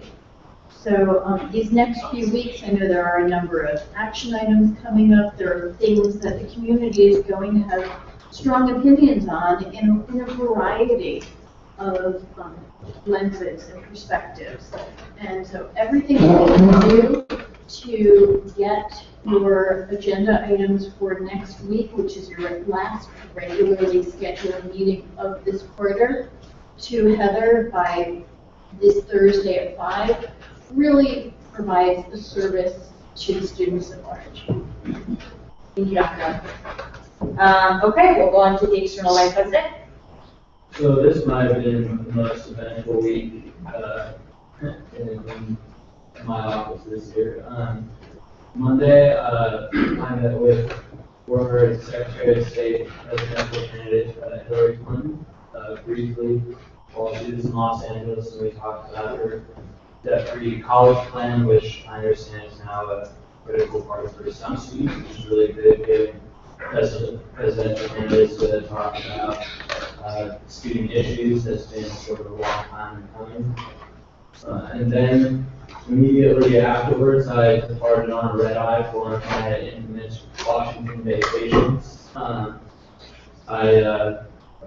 was a Bruin Defenders trip with 15 students, 3 student groups, Bruin Consent Coalition, for education reform. And we put a lot of the training mechanisms we've been employing to practice. It was a really powerful thing, seeing these 15 students develop their advocacy skills and be engaged and take the bull by the horns and really be there on Capitol Hill advocating for issues that matter to them and frankly all students.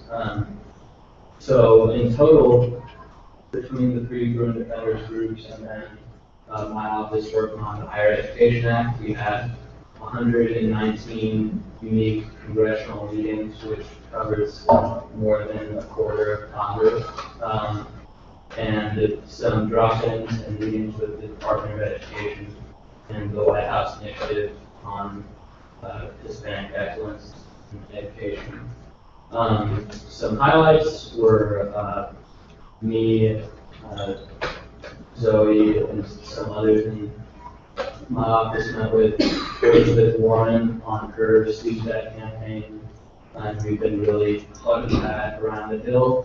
We're really excited because even though, like I said, the Higher Education Act is sort of unlikely to move, there will be key things that we think will be accomplished this year, which is FAFSA reform. I just sent you all an email about sending out the survey so that we can feed that back to the Senate committee affecting those issues. I've also reached out to Chancellor Block and Nina about doing more school-wide emails so we get a much more diversified.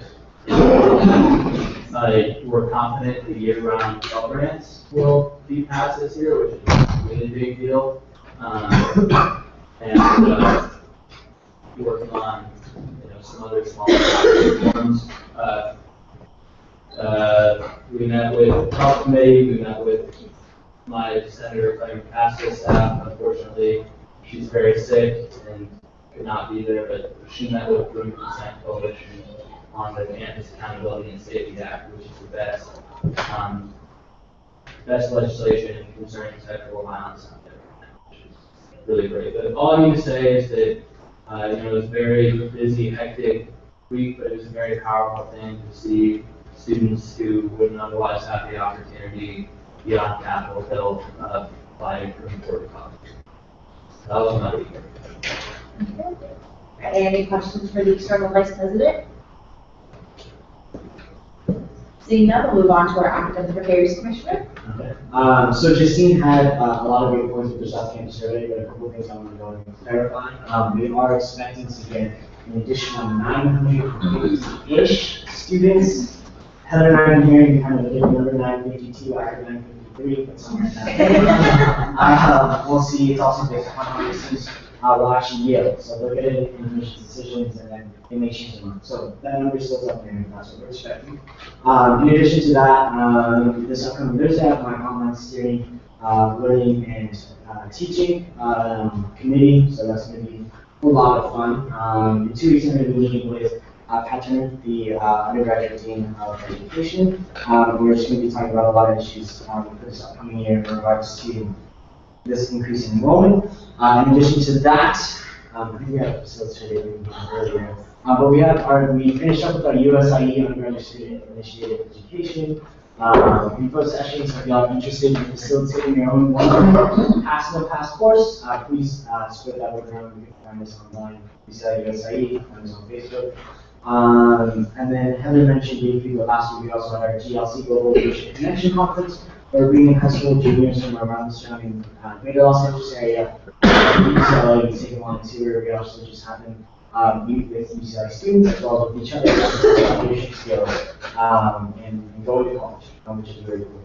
It's the 5th year that this has been going on, and then hopefully next year we're just going to go over to AC and continue with that. That concludes my office review. Any questions? One more thing. The Bruin Ambassador position is now open in the undergraduate admission office. This year I served as the coordinator for that.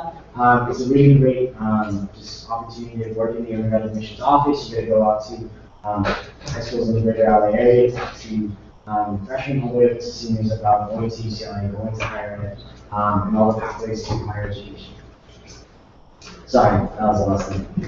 Okay, are there any questions for the Academic Affairs Commissioner? Okay, we'll go on to our administrative representatives. Roy? Dr. Geller? So all of you on council probably received in the past week or two an email telling you that you need to do online training related to sexual harassment. No, it is not a joke or spam. The changes to the UC policy on sexual violence and sexual harassment say that everyone who is on pay, whether faculty, staff, or student worker, full-time, part-time, stipended, or otherwise, is a responsible employee in the context that if someone were to come to you and tell you about an act of sexual violence that they had experienced, and they came to you in the context of your paid position, you would be obligated to report that to the Title IX office. The training is to help you understand what the available resources are, what the reporting options are, what your role is as a responsible employee. So that did go out campus-wide to all student employees in any type of employment context. And please do encourage any of your staff who might actually be on payroll, whether in your offices or working anywhere else on campus, to do the training sooner rather than later. The sooner you complete it, the sooner you'll understand what it is that's being asked of you and what our policies are about. And if you have any questions about the difference between when a disclosure is made to you as an employee and when it's made to you as a student and therefore not necessarily reportable, you can reach out either to me or Kathleen, and we'll be glad to help answer those questions. But I do want to just leave the recommendation that even if someone comes to you outside of the work you do, and they come to you as an individual student who happens to be their friend, whether you report or not, be sure to tell them about the reporting options and the confidential resources available to them so that they can make their most informed decision. Thanks. Dr. Geller, so for this, it says we have to finish by May 1st. Is that what the cycle is going to be every year? The cycle has to do with when you first go on pay. Okay. So right now, we rolled it out basically March 1st, and that's the deadline. For new employees, it will be released shortly after they go into the payroll cycle, and they'll have 6 weeks to complete it from the date of hire. And so it will be a rolling cycle for the non-supervisory students who do it this year. It should be every year on the anniversary of completion, as long as they remain on payroll. It is an annual requirement. It's the same requirement that all non-supervisory staff, faculty and supervisors do a 2-hour program every 2 years. This non-supervisory employee program is intended to take 40 to 50 minutes.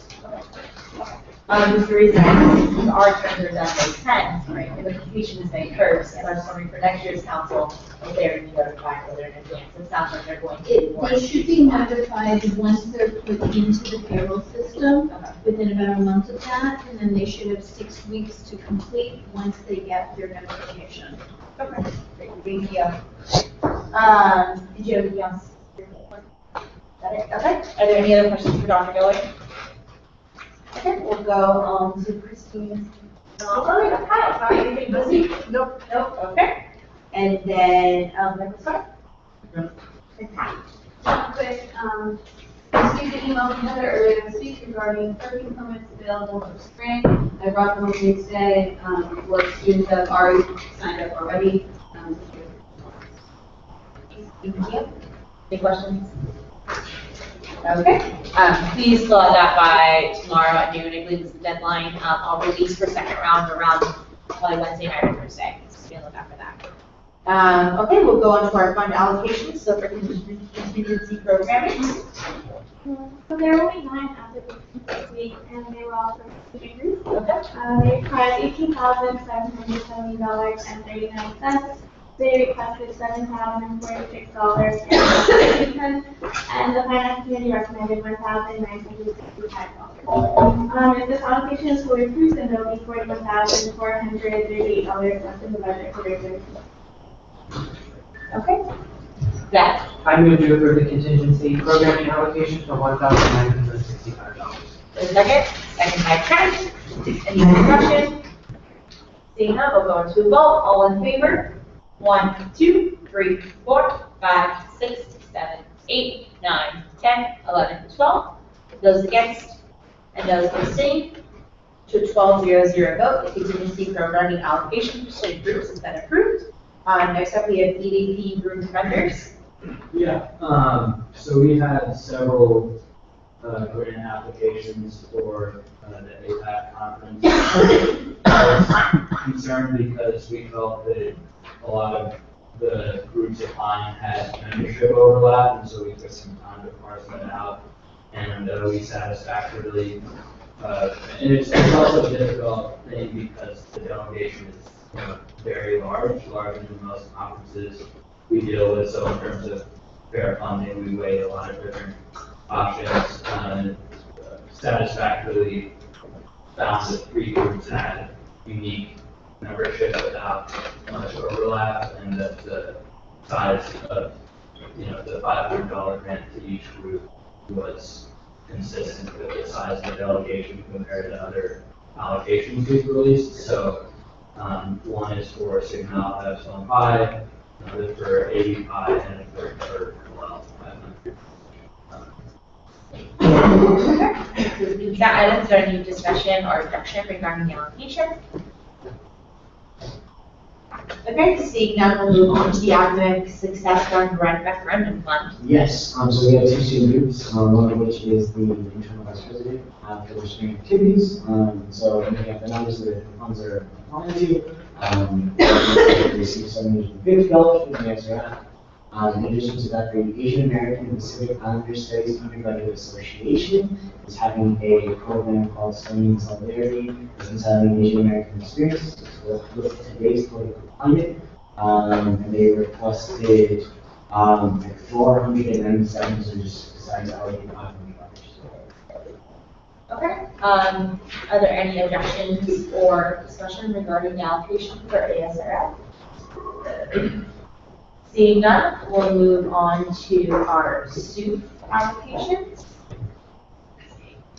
Oh, hi.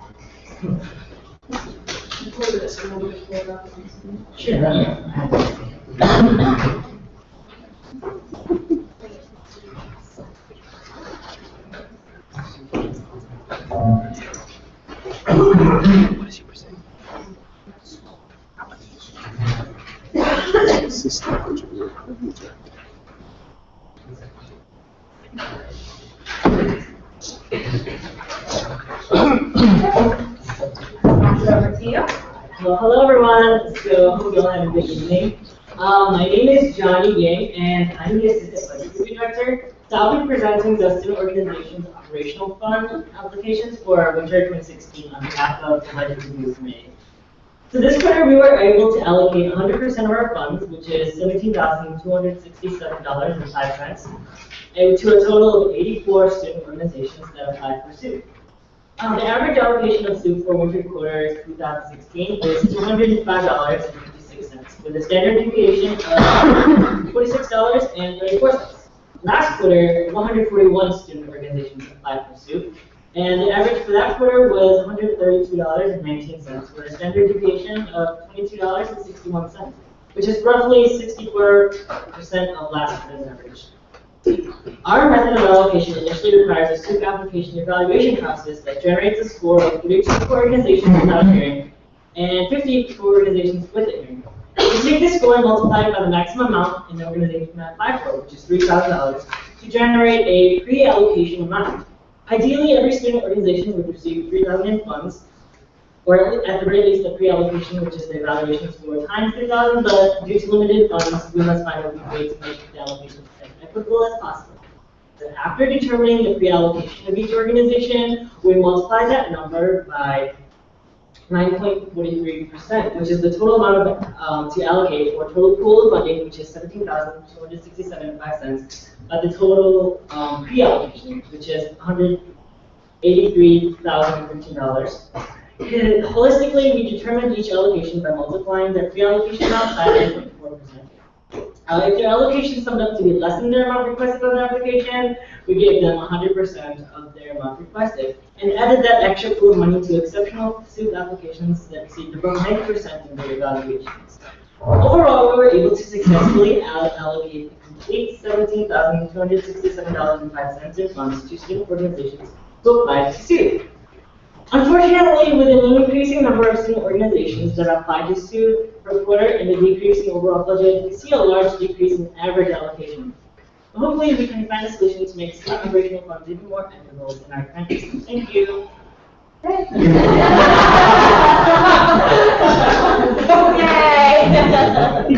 Well, thank you so much for all of your hard work. Are there any questions for, Yeah, I just have a question. So SOUP is an operational fund, right, for organizations that is supposed to help them out over the entire year. And this is coming to us week 9 to approve, which seems very delayed for organizations to be able to utilize this in the means that they're supposed to use it as an operational source throughout the year. So are you able to provide any context as to why this is coming for approval so late in the quarter? Yeah, sure. I think, student organizations have an opportunity to apply once during the year, and they get to choose whichever quarter they want. So in terms of getting approved and stuff, I think that's really up to when the student organizations will decide to apply for the student funding. I think further questions about why it gets approved so late will probably be directed to the budget review director himself. But I think that having opportunities to apply for SUIT at any time of the year, choosing whatever student wants for their organizations, I think that's a pretty plausible opportunity for students to choose. Because then, otherwise, are you suggesting that they all apply in the fall quarter, or?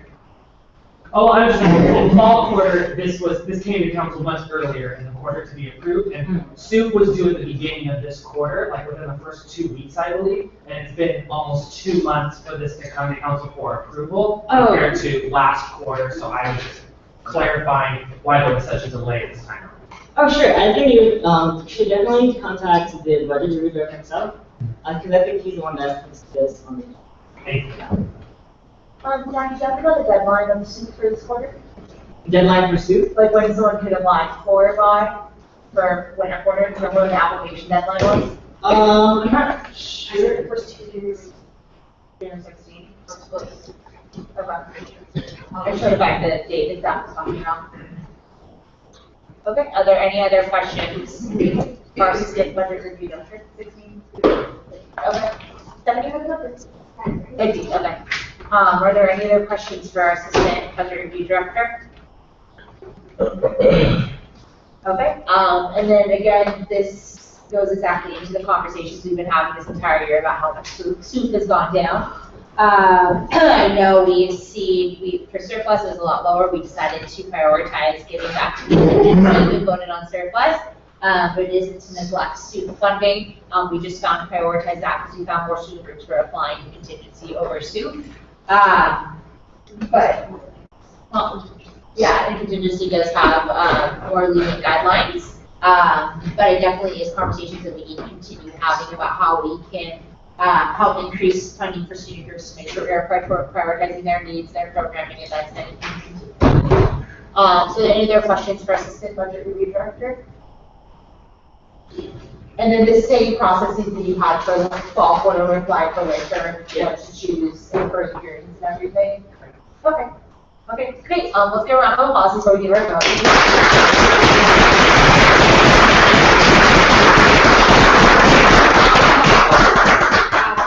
Entertain a motion. Zach?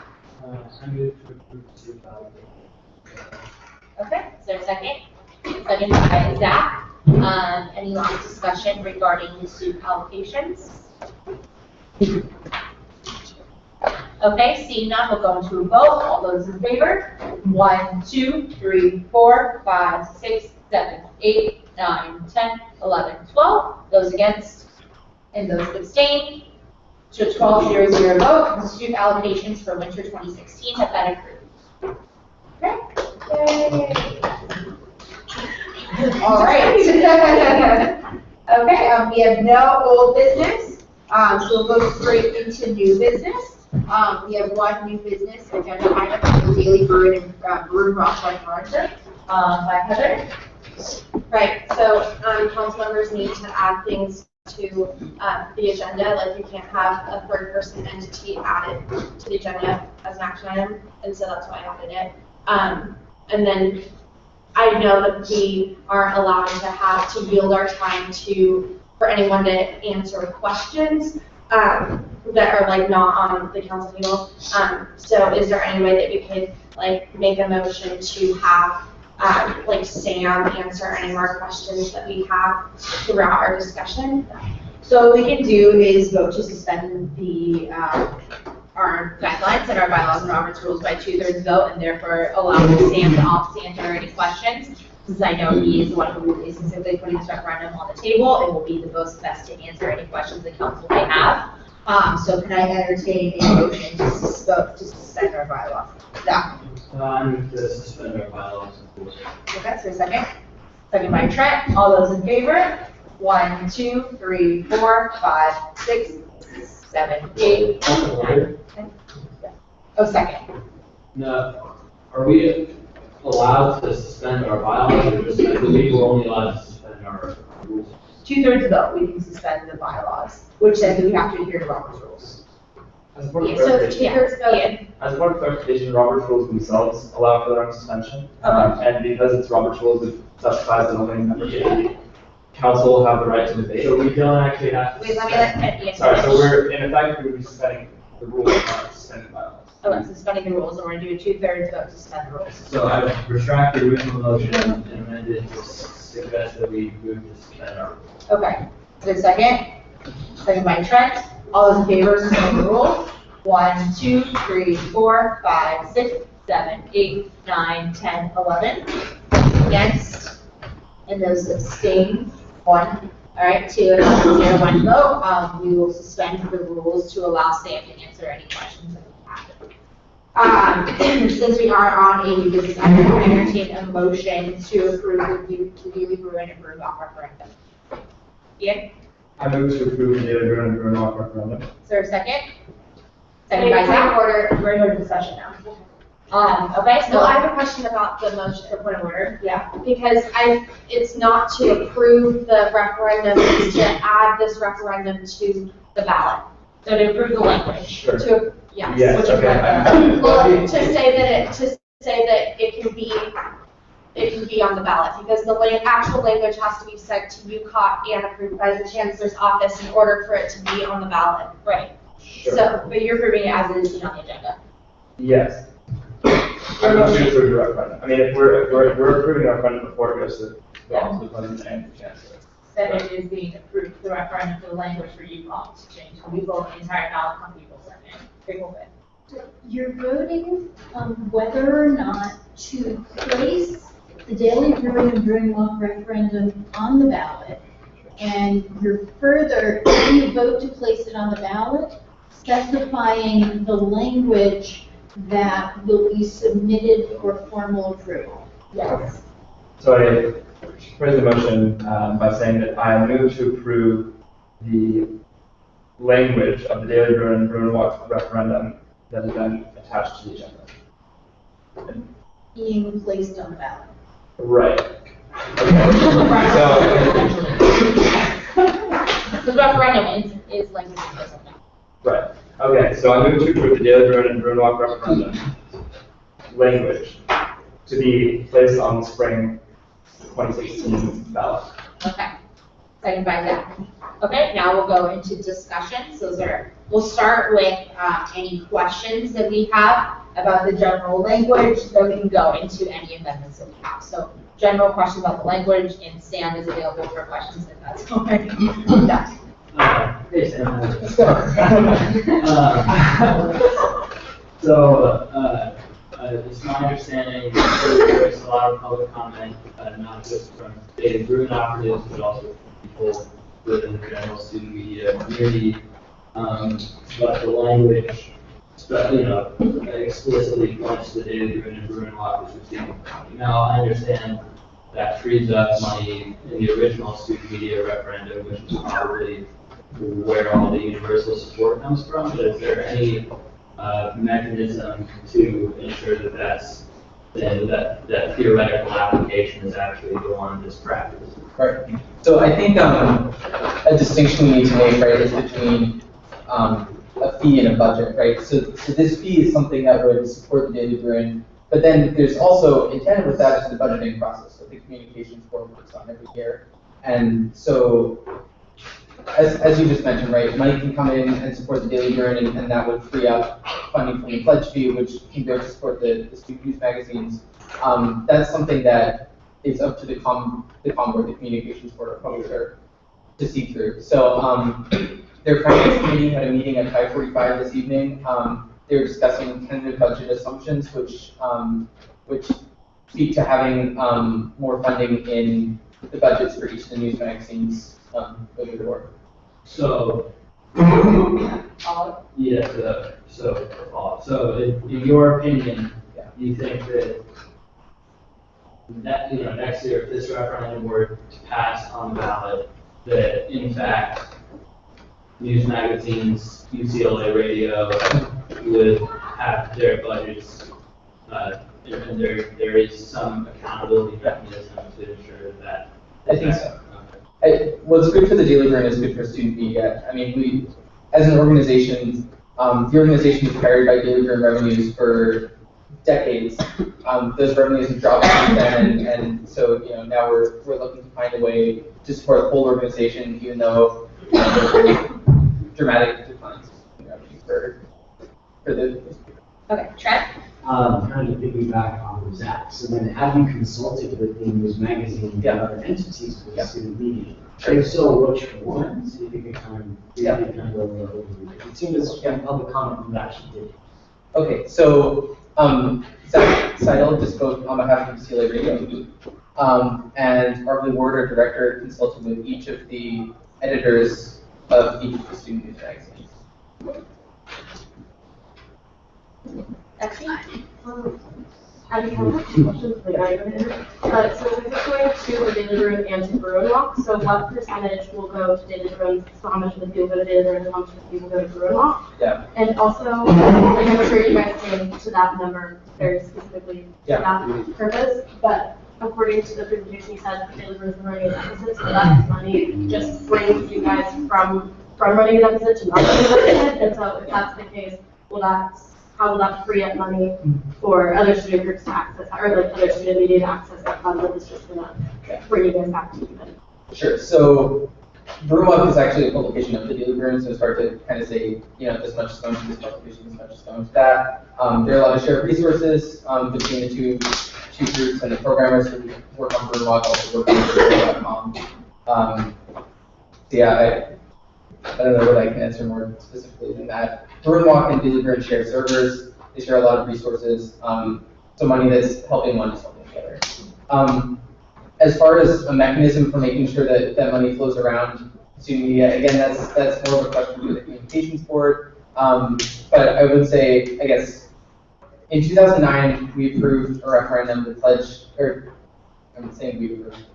The student body, right, voted on the pledge referendum. 30% of that went to student media. The idea was there's student news magazines, the UCLA radio station. These are publications that don't bring in money from ad revenues, but they need support. And prior to that, they've been supported by Daily Bruin ad revenues, but those have decreased since the advent of the internet. Planning on the pledge referendum started in 2007. In 2008, there was a recession that hit. Daily Bruin ad revenues declined far more sharply than we were expecting. And because of that, the news magazines suffered a lot. So the idea here is that we can, basically bolster the decreasing daily grant ad revenues further and make it so that the pledge fee is supporting student media. The portion that supports student media can go back to what it was originally intended to do, which is support the non-ad revenue generating publications and student media. And then, sorry, you asked about. It's basically my question was, because you are running a deficit right now. Oh, yeah. Will it take all of that referendum, will take all of that referendum, from all the money that, the Concord is currently allocating to Daily Bruin, to keep Daily Bruin, from running a deficit, which is the purpose of the referendum. So does that mean that money will not be freed up, therefore, to go to other parts of the media? I understand that, if the ad revenues are declining, I've worked with everything before, I understand that. It's really hard, but I just want to make sure, I want to clarify what the fee will actually do for Daily Bruin. Right. And Ian, you emailed me a similar question. So last year, right, the Daily Bruin's, the difference between our expenses and our revenues was about $55,000. Clearly, we're asking to help us out with more than that. The reason being that, we've seen expenses decline generally in line with revenues. We've tried to cut expenses as best we can so that there's not a huge gap between our expenses and revenues. At this point, what we feel is we've made so many dramatic cuts to our expenses that there's really not much more that we can do to cut our expenses without really, cutting into the value of the student program. We've cut more than half of our support staff over the years. We're physically cutting our office in half this summer. So we're making, really dramatic sacrifices to help, make sure the budgets work without having an impact on the students who work on the paper. Gosh, I don't know that. So anyway, so the idea here is that we're not just making sure that last year's deficit can be closed in future years. We anticipate that the deficit will grow because there's the continued declines in print advertising revenues, but our expenses we hope won't have to go down that much further because then we get to a point where it's really starting to damage the program for the students. And so what we hope to do is have something. When we were looking at what number to pursue, there's a balance, right, between looking for the long-term needs of the program and also what the average student is willing to support and what kind of burden we want to put on an average student because obviously tuition keeps going up and fees keep going up. We see this as a decent balance to strike. This helps us through the next 5 years or so. Clearly, the Daily Bruin's been around for 96 years now, and we don't want it to just shut up shop after 5 more years. But we think that this is a start, and this will help us see through at least the next few years as revenues begin to decline. A hard thing that we were trying to work out is how low print advertising revenue will go. There's really no way to tell where it'll level off, whether, starting next year it'll just flatten out and there won't be any problems, or whether it'll keep going down to zero and then we need to, ask the student body for more money. We think that this is a decent compromise where, we're helping, at least for the next few years, help the department move off of this unreliable funding source and into something that's a lot more reliable and robust, but at the same time, hopefully we're not overburdening students. So it's not possible to keep Daily Bruin running without pulling a deficit, but will probably not, for the most part, create funding for other student media. We've also included in the budgets, so we ran these numbers with budget assumptions that include a few $1,000s for each of the student news magazines and UCLA Radio in funding that they haven't had in recent years because pledge fee funding has gone to the Daily. I have a quick question on that whole cover. So you and another public commenter talked about in 2009 when you got the funding, yet because of the recession you weren't able to put up other funds to news magazines. There was 1 year in which the decrease in revenue equaled the amount of money that we were getting. Okay, so then within student media, what level are you prioritizing student magazines? It seems like it's kind of coming up to the bottom of the list. I don't know if there's a way that we could continue, suspend the rules further to allow members of the COM board to speak to this. I'm not a voting member, I'm not a member at all of the COM board. Well, essentially, Ian, your amendment was to suspend the rules. Yeah. Yes. Was it to allow Sam to speak? Suspend the rules to allow anyone. Well, unless you specifically said for Sam to speak. Do you remember what your amendment was? I'm not sure. I think it was to suspend the rules. There's my motion. Oh, your motion. And I'm going to suspend the rules. Okay, so then we would allow, unfortunately, our graduate students, you cannot speak, but we wanted the undergraduate community comments. Can we repeat the motion? I was just saying, so in 2009, Mr. Stanley, public commenter, had said that with the funding that was given because of the recession, you had to list up certain priorities. It seems like news magazines kind of belong on the list. What caused that level of priority, and is that a level of priority that will be continued on this year as well, if something were to happen again, like the deficit that the other room's already running in? Well, I'm assuming that if something were to happen along those same lines, we've been hard working like in the operation rooms. I currently sit on the operations committee. There's 3 different committees in the communications board. The finance committee is allocating a lot of the budget and dealing with, where this sort of revenue would go if the referendum did pass. However, Arlie and Sam and I have been working extremely hard along with the other communications members, and I know Justin can't really speak to this aspect, but assuming that the referendum does pass, there will be fair allocations not only to Daily Brew and Brew Walk, just as Sam has mentioned. The news magazines are a part of student media as a whole. Okay, Heather, next. So kind of piggybacking off of what your point was, so the $2 and, was it 75 cents, 25 cents? Is going to be split up among the Daily Bruin and all of the news magazines and. No. So this is a fee to support the Daily Bruin and Bruin Walk. Okay, so the pledge fee that you are currently getting your funds from, how will that fee be? First question, is it equal to the $2.25 that this referendum would give to you as Daily Bruin? And what would the division of the pledge fund be to all of the other news magazines? Yeah. So. And what would that amount be? Yeah. So the pledge fee currently brings in more than $2, and it brings in about $3.76 after accounting for inflation right now to student media. So that's a difficult question to ask because student media uses accrual-based accounting rather than fund-based accounting. So it's hard to just say, this fee goes to these specific purposes and this fee goes to these specific purposes. Correct me if I'm wrong, right? Yeah. Okay. So there's also the question of how much of each fee goes to administrative versus operational costs. And the editorial costs of producing the content versus the administrative allocated expenses that go to APA and other entities. So, sorry, your original question was basically asking about. It was whether or not so Daily Bruin and Bruin Walk will be getting $2.25 from this referendum if it were to pass. Yes. But the pledge fee that would serve to fund all of the other news magazines and UCLA Radio, I believe. The pledge fee was originally written with broad language that allowed a lot of latitude for the communications board to spend it on any area that they felt needed funding.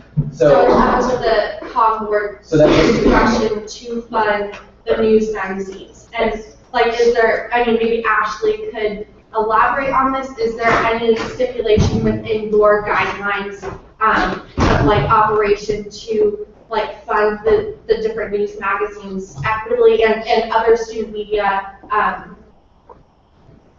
activities or projects or initiatives? During our communication board meetings, it's not only people from the operations committee, which I sit on, but also the finance committee and the executive committee, and it's open to, everyone to kind of elaborate on where this funding will be allocated. And all these finance committee meetings, we just recently met with DOT, and we discussed, our plans to move forward into the future. And people are very aware that, this money would not only going, solely to, we say, Daily Bruin and Bruin Walk, yes, that's what our referendum is, but we're also going to see where these other fees, in terms of editorial-based fees, or in terms of, costs for, being able to execute the news law. The COM board thinks of media, I think, in the broadest sense, and the COM board definitely values, the cultural importance of having news magazines, as well as, all of the, experiences that students get working on them, and everything like that. So I've never, in any COM board meeting I've gone to, heard anything where folks have spoken to trying to make any cuts. Right, my question was just, is there anything that guarantees that the news magazines, are going to be able to get that funding? Oh, so that's something that, that the communications board works on budgets every year, right, as I was talking about earlier. So their finance committee had a meeting earlier today where they talked about kind of budget assumptions.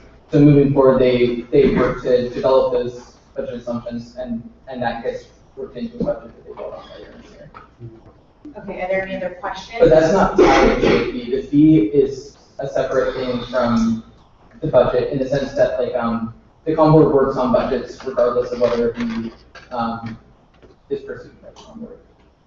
Are there any other questions? Yes, I kind of like two questions. One, which is kind of a follow-up to my previous one, which has been, I believe, what I met with the editors. What was the sentiment? As well as, from my understanding, a lot of these editors are coming from a lot of student groups working on referendums, and you know, that potentially I know Zachary bringing his own petition next week. Why did you not work with other student groups on the potential referendum? So Arlie met with each of the editors who are in charge of the news magazines. And as far as he relayed to me, their sentiment was they were supportive of this fee, but they would like to see that if additional money came into student media, that there would be a way that they could have additional funding for their publications. I think we all understand that's, you know, a sentiment that we felt here. So, so their take on it. Sorry, this is secondhand. This was as related to me, but their sentiment was they understand that, you know, they historically relied on revenue from the Daily Bruin. That's gone down, and now with the Daily Bruin having fee support, they can start getting the fee support from the pledge fee that you're originally intended to. Yeah. Oh, and other referenda, working with the communications board, there were a lot of discussions over the past few weeks, and the COM board decided that its message and its mission is kind of unique and different in a sense to other organizations, and it felt that it would be just better to work on an independent referendum. Okay. Are there any other questions regarding Stephanie? Yeah, so what percentage of the Daily Bruin's revenue comes from ad sales specifically? And, okay, and then where does the rent come from, or what other sources? Oh, sure. So I can give you the presentation actually, but I can pull it up right now. There's no Daily Bruin budget per se. There's a student media budget for all of the publications in student media. So I can speak to that. And my answer is, oh gosh, I'm so sorry.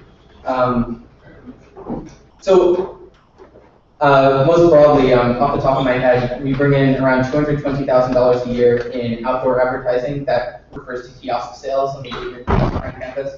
We also bring in over $100,000 a year in sales of the Bruin Light yearbook. There's also around $260,000 a year from the pledge fee, and some other things, underwriting for the news magazines, other stuff like that. But the majority of the remainder is print advertising. Follow-up question on that. So given that the ad sales are about half of their total revenue, and in the language it says that ad sales are becoming obsolete and you're not making enough from the online advertising. Yeah. If this referendum is passed and on the ballot, then how long would it be sustainable for? That question goes to the heart of our, internal deliberations about what exactly budget assumptions to include in the future. Our biggest question is how quickly Daily Bruin advertising revenue will go down. In the beginning of this year, it looks like it might only go down by 15%. Now it's looking like it might be 19%. It only sounds like a few percentage points, but it's tens of thousands of dollars. And so the question of how the economic climate is looking, how keen local businesses are on maintaining their accounts with us, that makes the biggest difference in terms of whether this will see us out for 4 years or 5 years. But yeah, 4, 5, 6 years. Okay. Are there any other questions regarding that? So I know in previous years, when a referendum of this nature comes up, there's been kind of a conversation about conflict of interest. Obviously, when y'all have presented earlier, USAC and the data room have a very interesting nuance to the relationship. Do you feel like there is a conflict of interest having current council members who are obviously, what it is, associated with particular slates on campus, having them vote to have this referendum on the ballot? Is there a conflict of interest? How does the data room feel about this, and then in terms of moving forward? There's, as Zach Seidel, the radio GM said earlier tonight, student media is at a point where bringing in funding is really, we have little other options. So we see it as necessary to present it to council to get on the ballot. Hi everyone, my name is Anna, I'm the board presenter. I would help answer that question. We recognize that it's just this awkward situation to ask you guys to put this on the ballot, and we, as an organization, don't intend to change our approach. So newspapers and journalism in general, more so battles perceived bias than it does battle ones. As editors, we all have very high expectations of the writers. During this presidential election, our writers are not allowed to post anything in support of any candidate. So what we're looking at essentially is a promise to maintain that high within our organization and kind of battling any perception of bias that may come from outside voices. As I said before, whether or not you guys approve this, referendum language to be added to the ballot is not going to change how we cover any council member. And if I could add, if you decide to vote to put it on the ballot, that's not the same thing as personally endorsing it.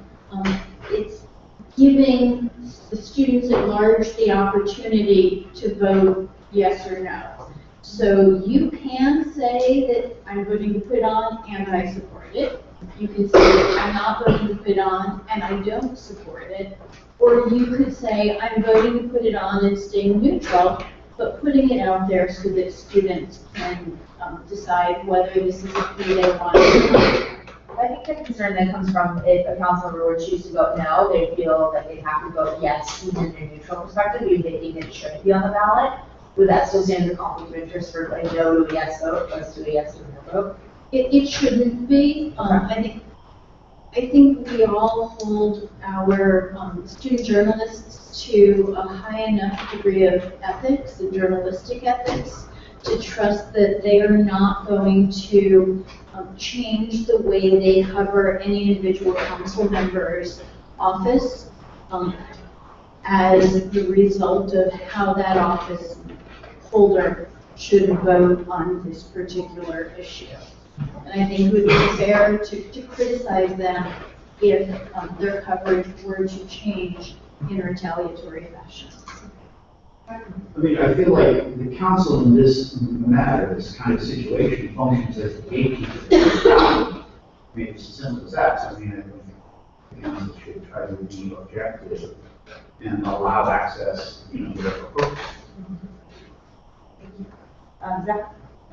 As frankly, the subject of a lot of this data room business lately, I think that, an interesting point to raise is that in abstract, this referendum is also, it's about the institution of the data room, right? And, the history of the data room is based, much farther back than just this week, and hopefully it'll persist for much longer. Something to consider despite, any tension between the data room and the officers on the council. We have to keep in mind the institutional integrity of having a strong, well-funded campus newspaper. And even if we disagree with the language that stands or offer amendments, the general sentiment of having a strong bedrock for the data room is something important to think. I want to go ahead and open up the floor to, if anyone has any last minute pending questions, but also open up for possible amendments to the language. Jack, I saw your hand. Can we amend the language? I thought this is, we can't amend the language? Okay, This is before we send it to you. After we send it to you, there, if we were to approve it and we're sent it to you, then they cannot change it. Okay, my comments are just kind of my views on this.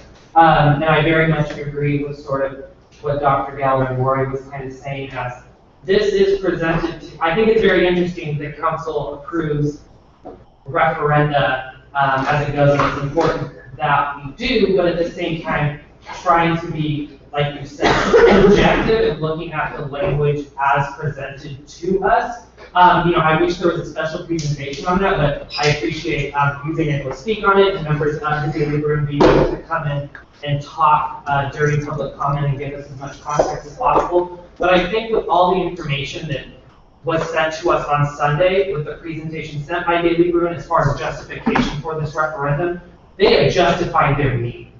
They have provided over 10 years of past context, including the recession, and we all know the way in which media is going nowadays across the world with all print publications. So in my opinion, seeing the past budgets, and they broke it down item by item on finances that they have, the costs that they have, it has been justified to us. We are not raising this fee though, it's the students. Therefore, this is a way in which to make this accessible to students is by approving based on the information given. And in my opinion, with over 10 years of past data, and they're quite frankly very transparent with their numbers and how everything's broken down, and their need is justified in my opinion, to why I think this should go forth through the council and let the students decide. So at the end of the day, it's not a fee on us, it's not an increase on our stipends, it's an increase on the undergraduates of the student body, therefore they should have a voice on what the need is and what needs to be done. Yeah. Yeah, I want to echo a lot of what Zach said. I think I've been really impressed with the level of transparency, the level of justification, level of background information that was provided to the council by the Daily Bruin. I was also impressed by how available Sam was in answering my concerns and my questions, and reaching out to me to schedule a meeting when I had substantive questions and concerns with the referendum. And I think that's sort of a standard that we should hold all referenda to, is the standard of transparency and justification, because if we are going to, put this on the ballot and put it to a vote, I think the students have the right to know this level of detail in terms of the information about where the money is going, what the need is for. And so I kind of want to just commend, all the people who have been working on this referendum, and say that I think really with this level of transparency, it should be up to the students to decide whether they want their fees to be raised and used in this manner. And I think Daily Bruin and student media in general is an important service on this campus.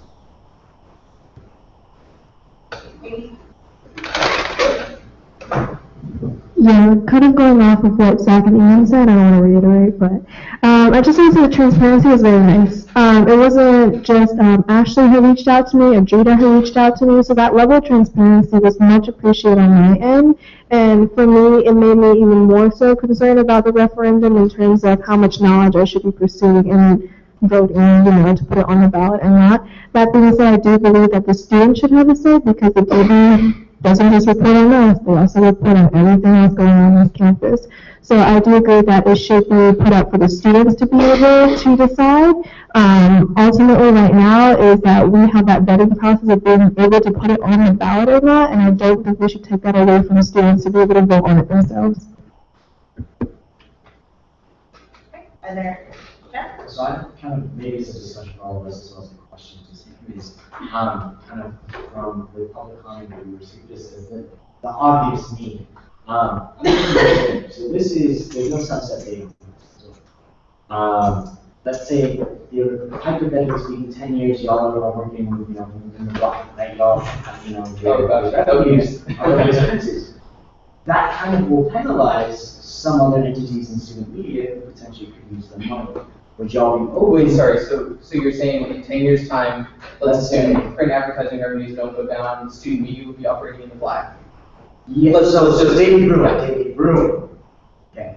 Okay. Essentially what I'm trying to get at is are you open to not just having the 225 go strictly to Daily Bruin, but to go to student media for them to assess the need as a communications board. Yeah. Most likely right now, right, the majority of this money would go to y'all. But then in a couple of years, if the need is not there, this would allow for flexibility for it to go to new vendors.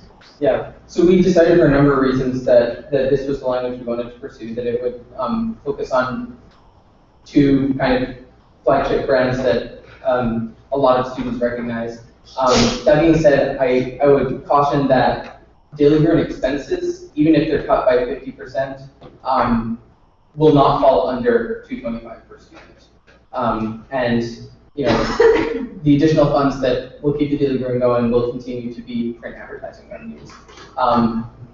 So even if our costs continue to decline, it's still going to be the case that that you know the daily burn will always have the need for this amount of money, as well as probably continue print advertising revenue.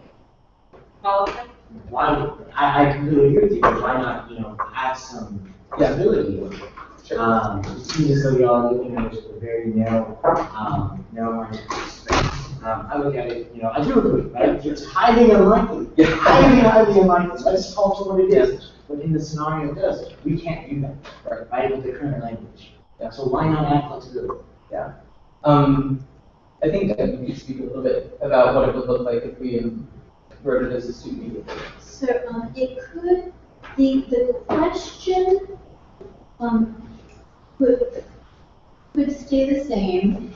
Under the yes, no, the first section, could be tweaked to read, there'd be $225 per quarter to the UCLA Communications Board to support the Daily Bruin, the independent campus news service supported campus news and BruinWalk.com, one of the services the Daily Bruin provides to the campus. If that would make more comfortable. The reality is the money doesn't go to the Daily Bruin, it does go to Concord. Daily Bruin isn't a thing that gets money. So if rephrasing that section makes you feel a little more comfortable, since the question is still saying the need is about Daily Bruin, but the money goes to Concord, that's a very easy change. Would that change the language in the top question? The $3 per I don't think it has to. Okay. We spoke a little bit about fees versus. We could leave the question as it is when we send it for approval. Yeah. Change that A to make it clearer that the money is actually going to the Concord. One of the questions that came up earlier was how much Concord is currently getting through the pledge fee. My understanding is the amount is currently $326, and we'll be double checking that. But after the inflationary adjustments over the last few years, that's not the exact number that's close to it. So the new number that would be going to Concord to support Daily Bruin and all of the other student media would be $551 a student. The way this would work, if the question is worded about Daily Bruin and Bruin Walk, then assuming that this brings in, and I'm going to use rounded numbers, about $175,000 a year, that would be the minimum budget Concord would be required to set for the combination of Daily Bruin and Bruin Walk. The rest of the funds could go anywhere, but Daily Bruin and Bruin Walk as a combination would not be able to drop below that combined annual budget. Currently, the budget for those two publications is about $1 million.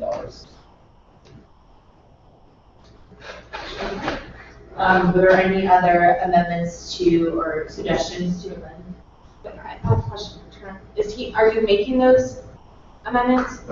When you think about that.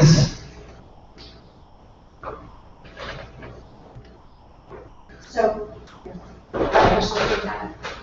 So the change would be in A, that's correct? To A, yes.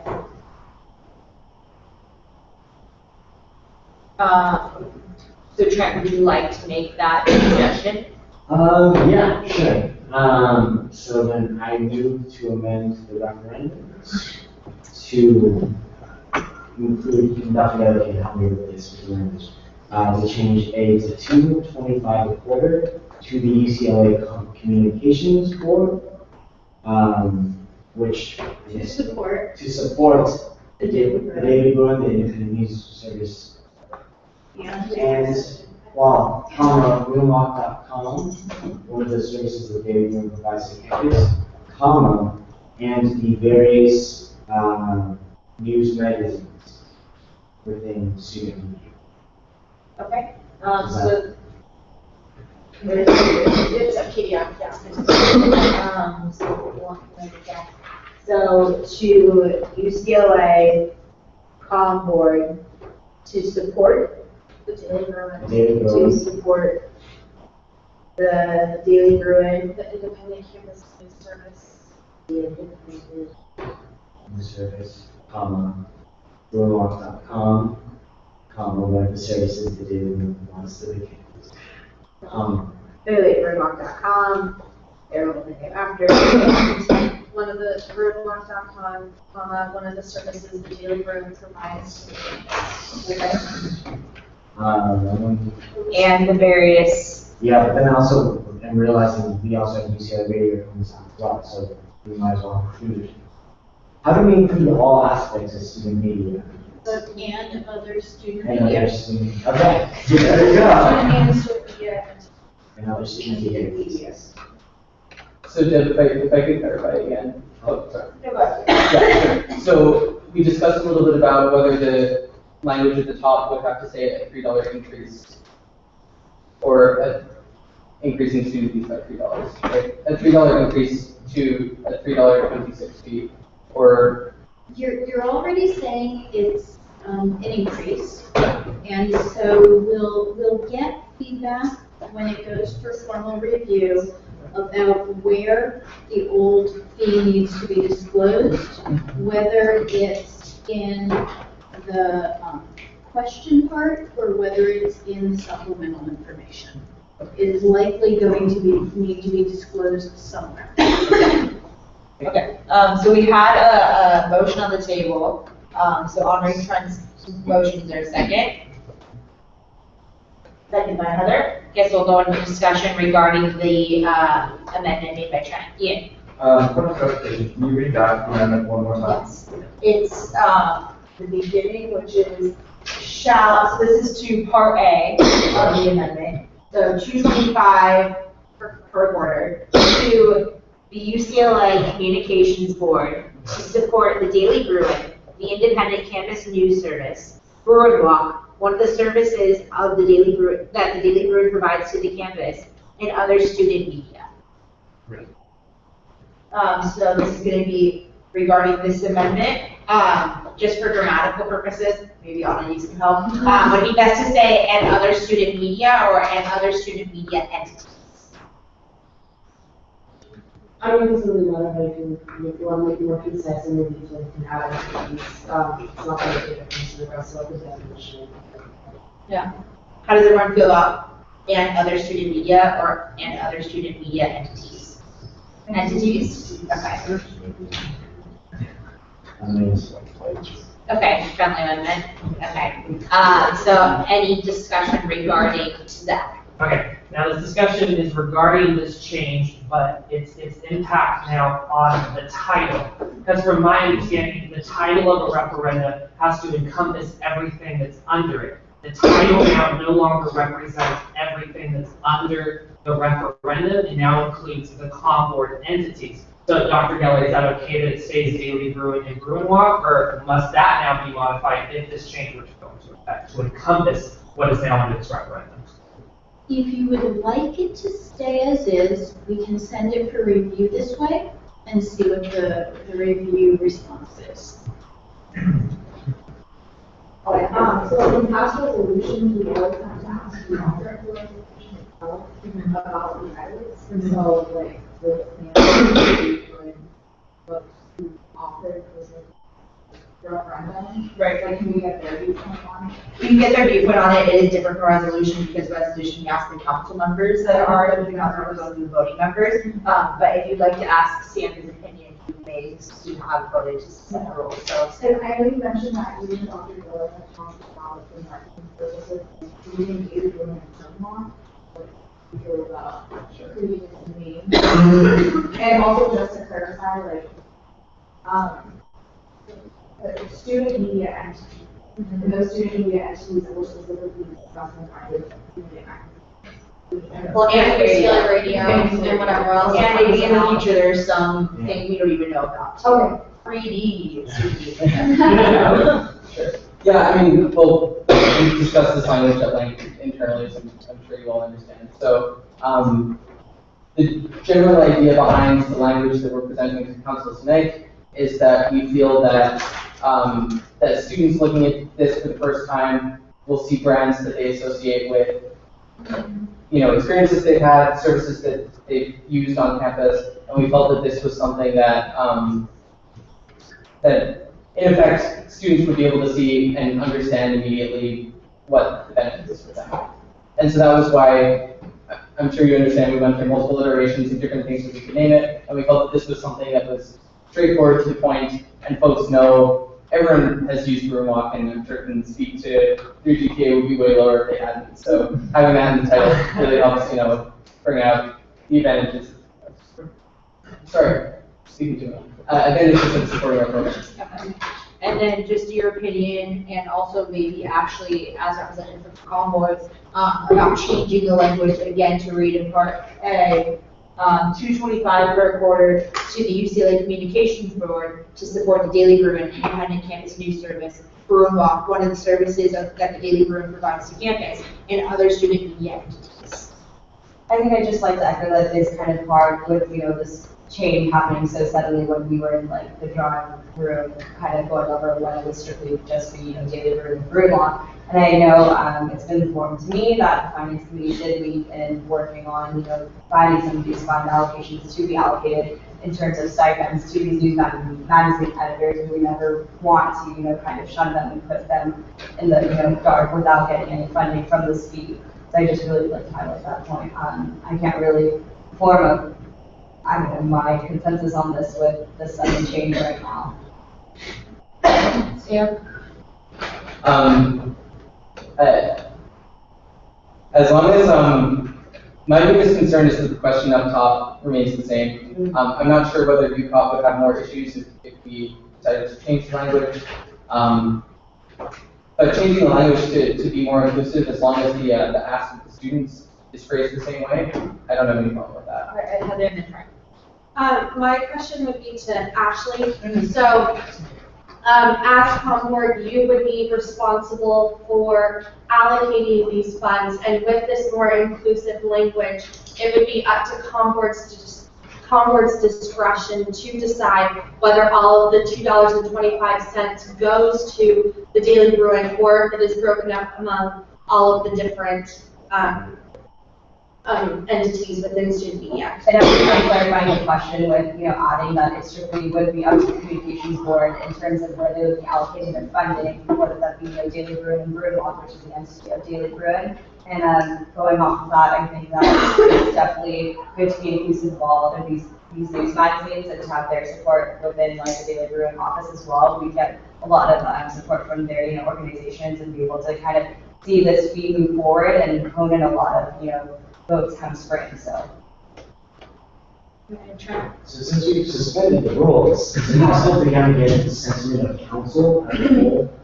We were elected to represent the same. Okay. It's not. That's not. So maybe then, if we can get like a nod of hey. Maybe any objections? There we go. Like to say, Any objections? Well, Because if there aren't, maybe we can give it back because we do have a week for other referendums to come forward and council can approve it. And so DB and the board wants to essentially take the feedback of council and come back. Yeah. So I want to address two things. First of all, in terms of tabling it and bringing it back for an additional week, the concern that I have is that we are making amendments. the longer time we have to engage in not a dialogue, but to sense the feedback from UCOP and from the chancellor's office, the better. I think that if we wait a week, we're going to be stuck with, we might be stuck with what we pass, and I'm sure we might either way, but I'm strongly in favor of this amendment. I believe it offers a lot more flexibility. It still supports the other, it supports Bruin law, but it allows communications board to make the decision if they choose to support other CBD entities, which I think is something that seems like council is concerned about in general. And I think the changes to the language are relatively minor to the effect that hopefully we can keep the title and the initial question intact.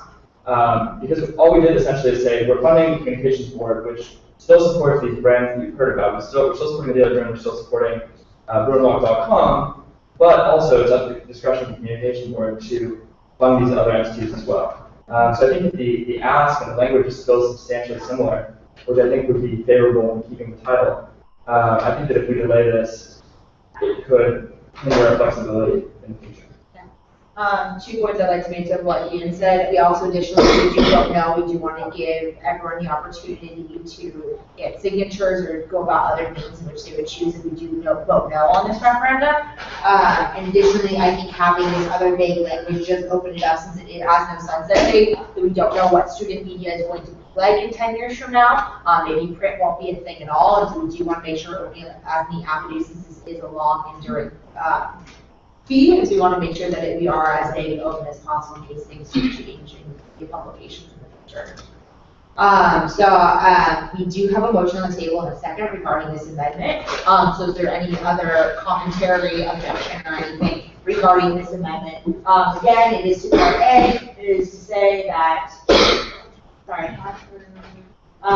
so part A, $225 per quarter to the UCLA Communications Board to support the Daily Bruin, the independent campus news service. Bruin Walk, one of the services that the Daily Bruin provides to the campus, and other student media entities.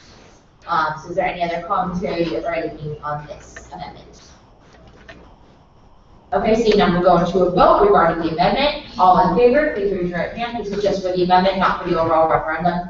Okay, 1, 2, 3, 4, 5, 6, 7, 8, 9, 10, 11, 12. Those against and those abstain. To a 12-0-0 vote, the amendment has been approved. Now we'll open up the conversation to any amendments regarding the overall language to the referendum. Trent. I would like to amend the title so that I will disagree with Ian on this. I do believe that it is misleading. It's on the dating and Bruin referendum. So I would recommend that we do this maybe like student media, colon, Bruin, Daily Bruin, Bruin Walk, and then maybe and other entities. In other entities or and other student media entities? Everything with other student media entities that are ideal, because we have the student media as is in the colon. Okay. But I'm moving to amend this alignment. Okay, so right now we have a motion on the table. So now we'll go ahead and get a second for this motion. Is there a second? Okay, seeing no second, the motion has failed. So now we'll go back to discussion regarding the referendum. To what Trent proposed, I feel like if you're trying to change the title of certain other entities, that's a bit too broad, because that's a point, if you give it to any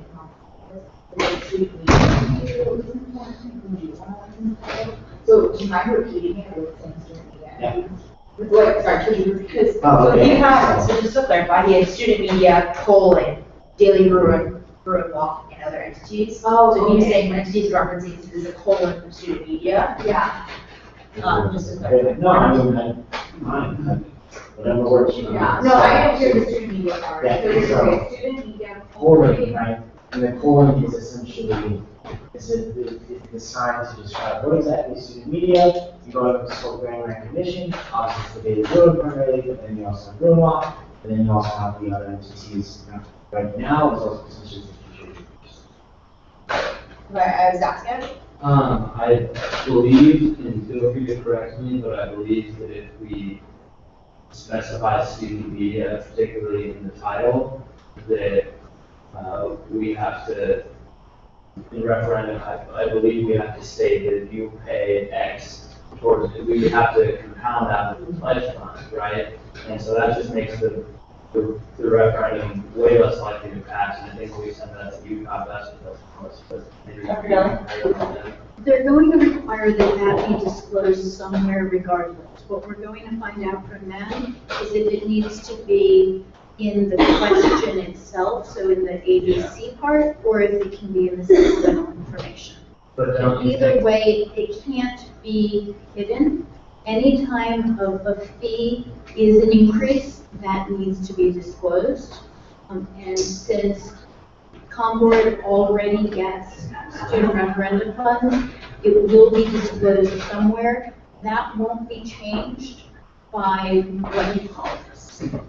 you don't, yeah, just a quick follow-up, you don't think you guys is going to feel more inclined to put it in the headline question when it's explicitly written into the title? I think that, you know, I think that they might but that's just a hunch, so we can't really discuss. We won't go until the review. Yeah. Okay. I made a motion to amend the title of the proposed amendment to be above to read student media, David Bruin, Rowan Rock, and other student media entities referenced. Okay, so that's the motion. Is there a second to that So motion? student media, David Bruin, Rowan Rock, and other student media entities referenced. Okay, I think that is the motion. Is there a second to that motion? Okay. Because. We're doing a second? If we're just, can we discuss? Because I say that. We're gonna get a second, then we can discuss. Is there a second? Second by Danny. Okay, we go to discussion. One suggestion I may have is to change it to just say Daily Bruin, Bruinlock, and other student media entity reference. Opposed to having student media there twice. But that's just a suggestion. Okay, so right now we do have this motion on the table. I have Zach and then Ian.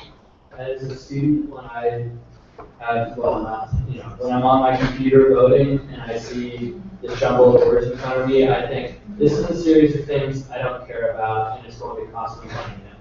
If I see recognizable, ultimately the goal as a council is for us to better fund all of our student media entities, yes. But we have to think realpolitik here and look at that and know that David Bruin and Bruinwalk are recognizable brands on campus and that students have to associate with experience they have personally with these students, and thus more likely to feel that their $3 a quarter is more justified. And I think that's really, really important to keep in mind that as much as we want to be inclusive and we want the language to represent all the students that we're seeking to help, I think we also have to think that in our effort to be, goodwill towards everyone, we can ultimately make it work for everyone. Okay, you next. Yeah, to address the concern that the title is misleading, I think that we're still, even though we changed language said that these are going to communications board, the most of the support is going to be going to the Daily Bruin and to Bruinwalk, because that is the sort of flagship program in student media, has the largest budget, and also in the future I think it's going to be the largest deficit. So by supporting Daily Bruin, we are supporting the rest of student media, and I think the fact that we clarify that the amendment is beneficial, but I think the title remains the same because in a way we still are supporting mainly the Daily Bruin and Bruinwalk. Yes, we're supporting other entities, but I think that people will realize that in reading the language. Okay. Just to echo what Ian and Zach just said, we've gone through so many iterations of the title over the past 2-3 weeks. We've been up Ashley and I have been up till 4 a.m. and waking up 7 a.m. the next morning to take a look at the language. I promise you, we've thought of every single possible title for this thing, and we think that this is the most succinct way that we can get across the message. Danny? We're just gonna echo, like, Zach really took it right out of, like, what you were gonna say. I think we're just trying to, like, make students understand, like, that, what this is, and, like, trying to appeal, like, with these salient known brands on campus. We really need to, like, just, have this be just short and succinct as possible. And I think, like, the present form or, like, some of the other forms that we're throwing around, like, we just really need to, like, with all these poems and stuff. I think as a student, when you're reading this, and I, like, have, like, this really long line, I'm like, okay, well, like, this and this and this, and I think, it is within good faith, and we're trying to recognize everything that is going to this, but just, like, for me personally, I just think short and sweet is what's gonna, make students wanna support this or not support this. Okay. Any other commentary regarding the amendment to the title that says student media, Daily Burn Walk, and other student media entities? Okay, seeing no other, we'll go into a vote. All in favor of the amended title? One. Okay, all those against? 1, 2, 3, 4, 5, 6, 7, 8, 9, 10, 11. And all those abstain? 2, 1, 11, 0 vote. The amendment has failed. So now we'll go back into discussion regarding the referendum in its entirety. Are there any other discussions regarding any amendments or the intent or any other questions you may have for Sam? Okay. Seeing no others, I want to clarify once again, we still do have the amended change that had been made. It's not typed up, there's this PDF, but I will type it up and send it to whoever has the maybe you, to send back to us, so we can see the finalized version. But the amended thing that you voted on, the UCLA Convo to support Daily Bruin, Independent Campus News Source, Daily Bruin Walk, one of the services that Daily Bruin provides to the campus, and other student media entities. So any other amendments or suggestions to the language regarding this referendum? Okay, seeing none, we'll go into a vote. Again, the motion that was put forward is to vote on this language to be placed on the ballot, to be for approval, to be placed on the ballot for the spring 2016 election. So all those in favor, please raise your right hand. 1, 2, 3, 4, 5, 6, 7, 8, 9, 10, 11. Those against, 1. Those abstain, 0.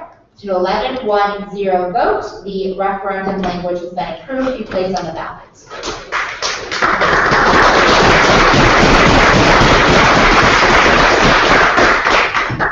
Okay.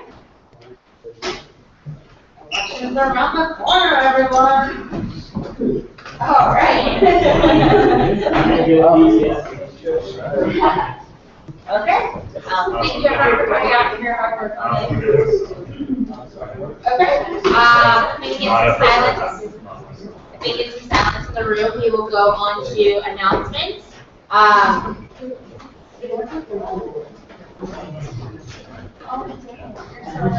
Sorry. Okay.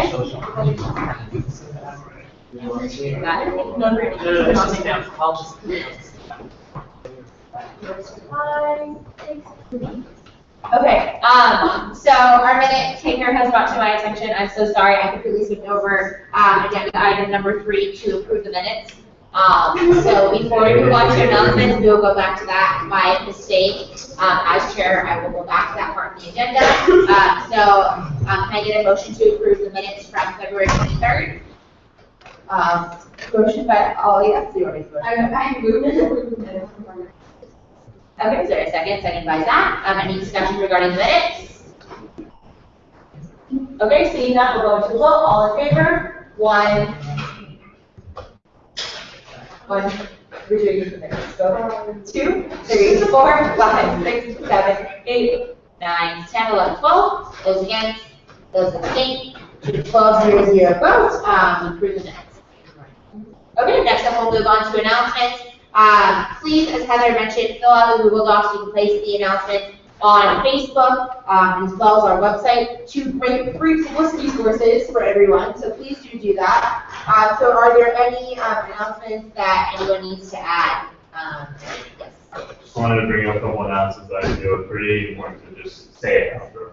So, one thing, being along lines tonight, I think it's pretty important that Active Minds are partnering with Powell Library and John Winston to host a Healthy Nap Space in Powell, 1 to 3, any day of the week. So feel free to stop by anytime there, get a healthy nap. There's going to be information from Proctor about this Healthy Nap Space as well. And also, next Thursday, we're essentially going to be hosting a first oral health free dental screenings for school dentistry, and also incentives for everything, and also dental insurance information for all UC ship holders, which with UC ship essentially have those dental so they can see the clinic right on campus. And so the last thing is also Ed Talks, hosted by all of the Hope Campaign and Active Minds. Essentially, they're going to host Connecting Art, and then it's called the 3rd of March, 6 to 8 p.m. in Curro.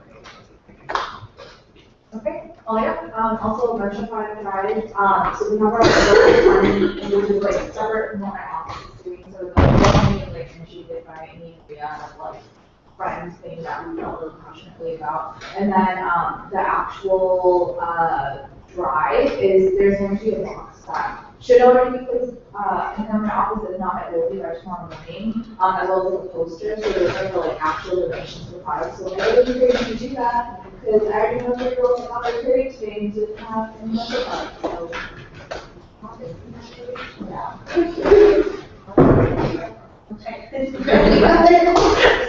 Any other announcements? Zach? All right, this week CSC is having the Spread the Word to End the Word campaign. It's a campaign to end the R word. I made a pledge video last week and I tagged every single one of you. I have yet to see any council member take the pledge though. So I asked you to do it. We have events going on all week. I brought t-shirts for all of you to wear, which will be dispersed after meeting.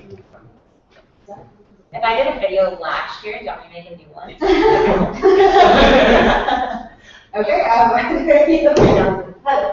there will be a final study hall night, Friday of week 10 from 5 p.m. to midnight in Ackerman Graham Ballroom. We're going to have food and coffee and tea. I mean, food is in like cookies and fresh fruit. We're going to have free blue books and Scantrons thanks to the Academic Affairs Commission. We are co-programming. Thank you so much. And hopefully we can get puppies there as well. I know that Megan is working on it. Puppies. Dogs. Yeah. Yes.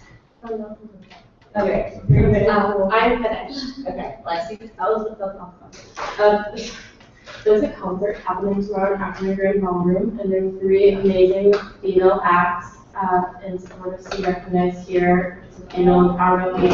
It encompasses more than campus events, cultural affairs, co-programming, SEA, co-programming, and other groups, so you guys should really check it out. There's some amazing female talent that you represented, Sin, Doja Cat, and Lola, and it's free and fun. Okay. Any other announcements or questions on announcements? Just a quick thing, please pass out my email and send that as a survey as far as. Okay. Also, thank you everyone who is available to come on Thursday to our meeting with the UCOP Chief Financial Officer. I believe it's going to be myself, Danny replied, and Ariel replied. So thank you everyone. I submitted those names, unfortunately. I cannot add anyone to the list. I know Ollie tried to come, but unfortunately need that whole block open. I know it's kind of 1 to 5 on Thursdays. So thank you everyone. Any other last announcements or anything circling around? Okay. Seeing none, I can entertain a motion to adjourn. Yeah. There's a second. Second by Amy. All those in favor? 1, 2, 3, 4, 5, 6, 7, 8, 9, 10, 11, 12. Those against? And we go to abstain. To a 12-0-0 vote, I adjourn the meeting at 9:53. All right, Ian, you can turn off USAC 5, and we'll go into good.